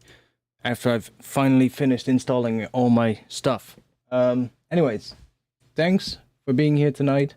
Thanks for being here testing all the stream settings and seeing if everything works again. It seems to work, which is good. So that means we can just stream again from now on. I have to work Sunday, so I won't stream this Sunday, but I'll see when I'm gonna be back again with a stream. I'm gonna be back on Friday for sure, so Friday 8:30 p.m. I'm gonna be back at the regular time next week, and yeah, I don't really have anything else to say. Any final questions? There's not many people here left, I think. I asked if there were still people here, and there's nobody who's saying anything, so I don't think there's any people left. Or are there? It says 12 people on YouTube, so yo, you lonely YouTube viewers, don't you say something. Anyways, thanks.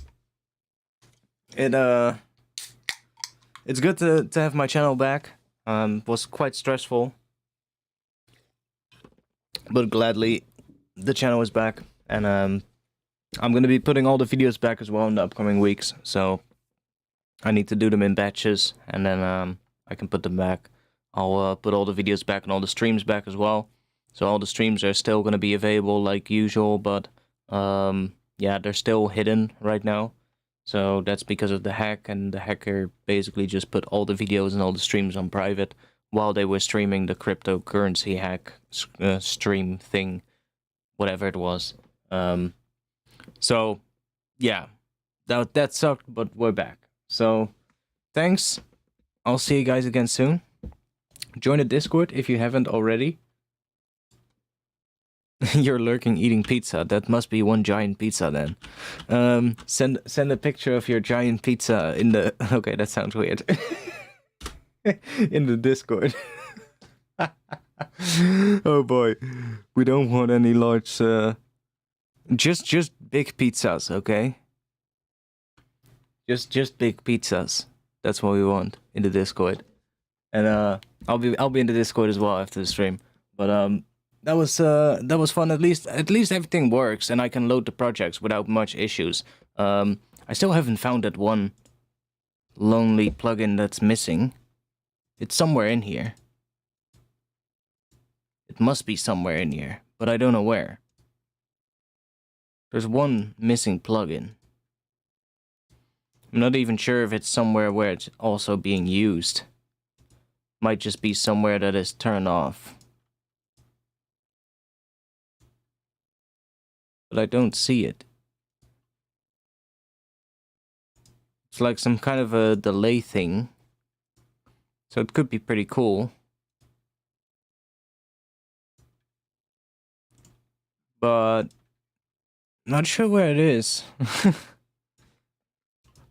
I'm gonna install that one though. I can install that one. I also need to get in touch with that company because they sent me an email like before my channel got hacked about doing a video about it, and I was like, oh yeah, let me check it out. And then the whole thing happened. I didn't even have access to my email. I was like, yo, fuck. So I'm not sure where it is. Could be in here. Maybe I used it for some resampling thing or something.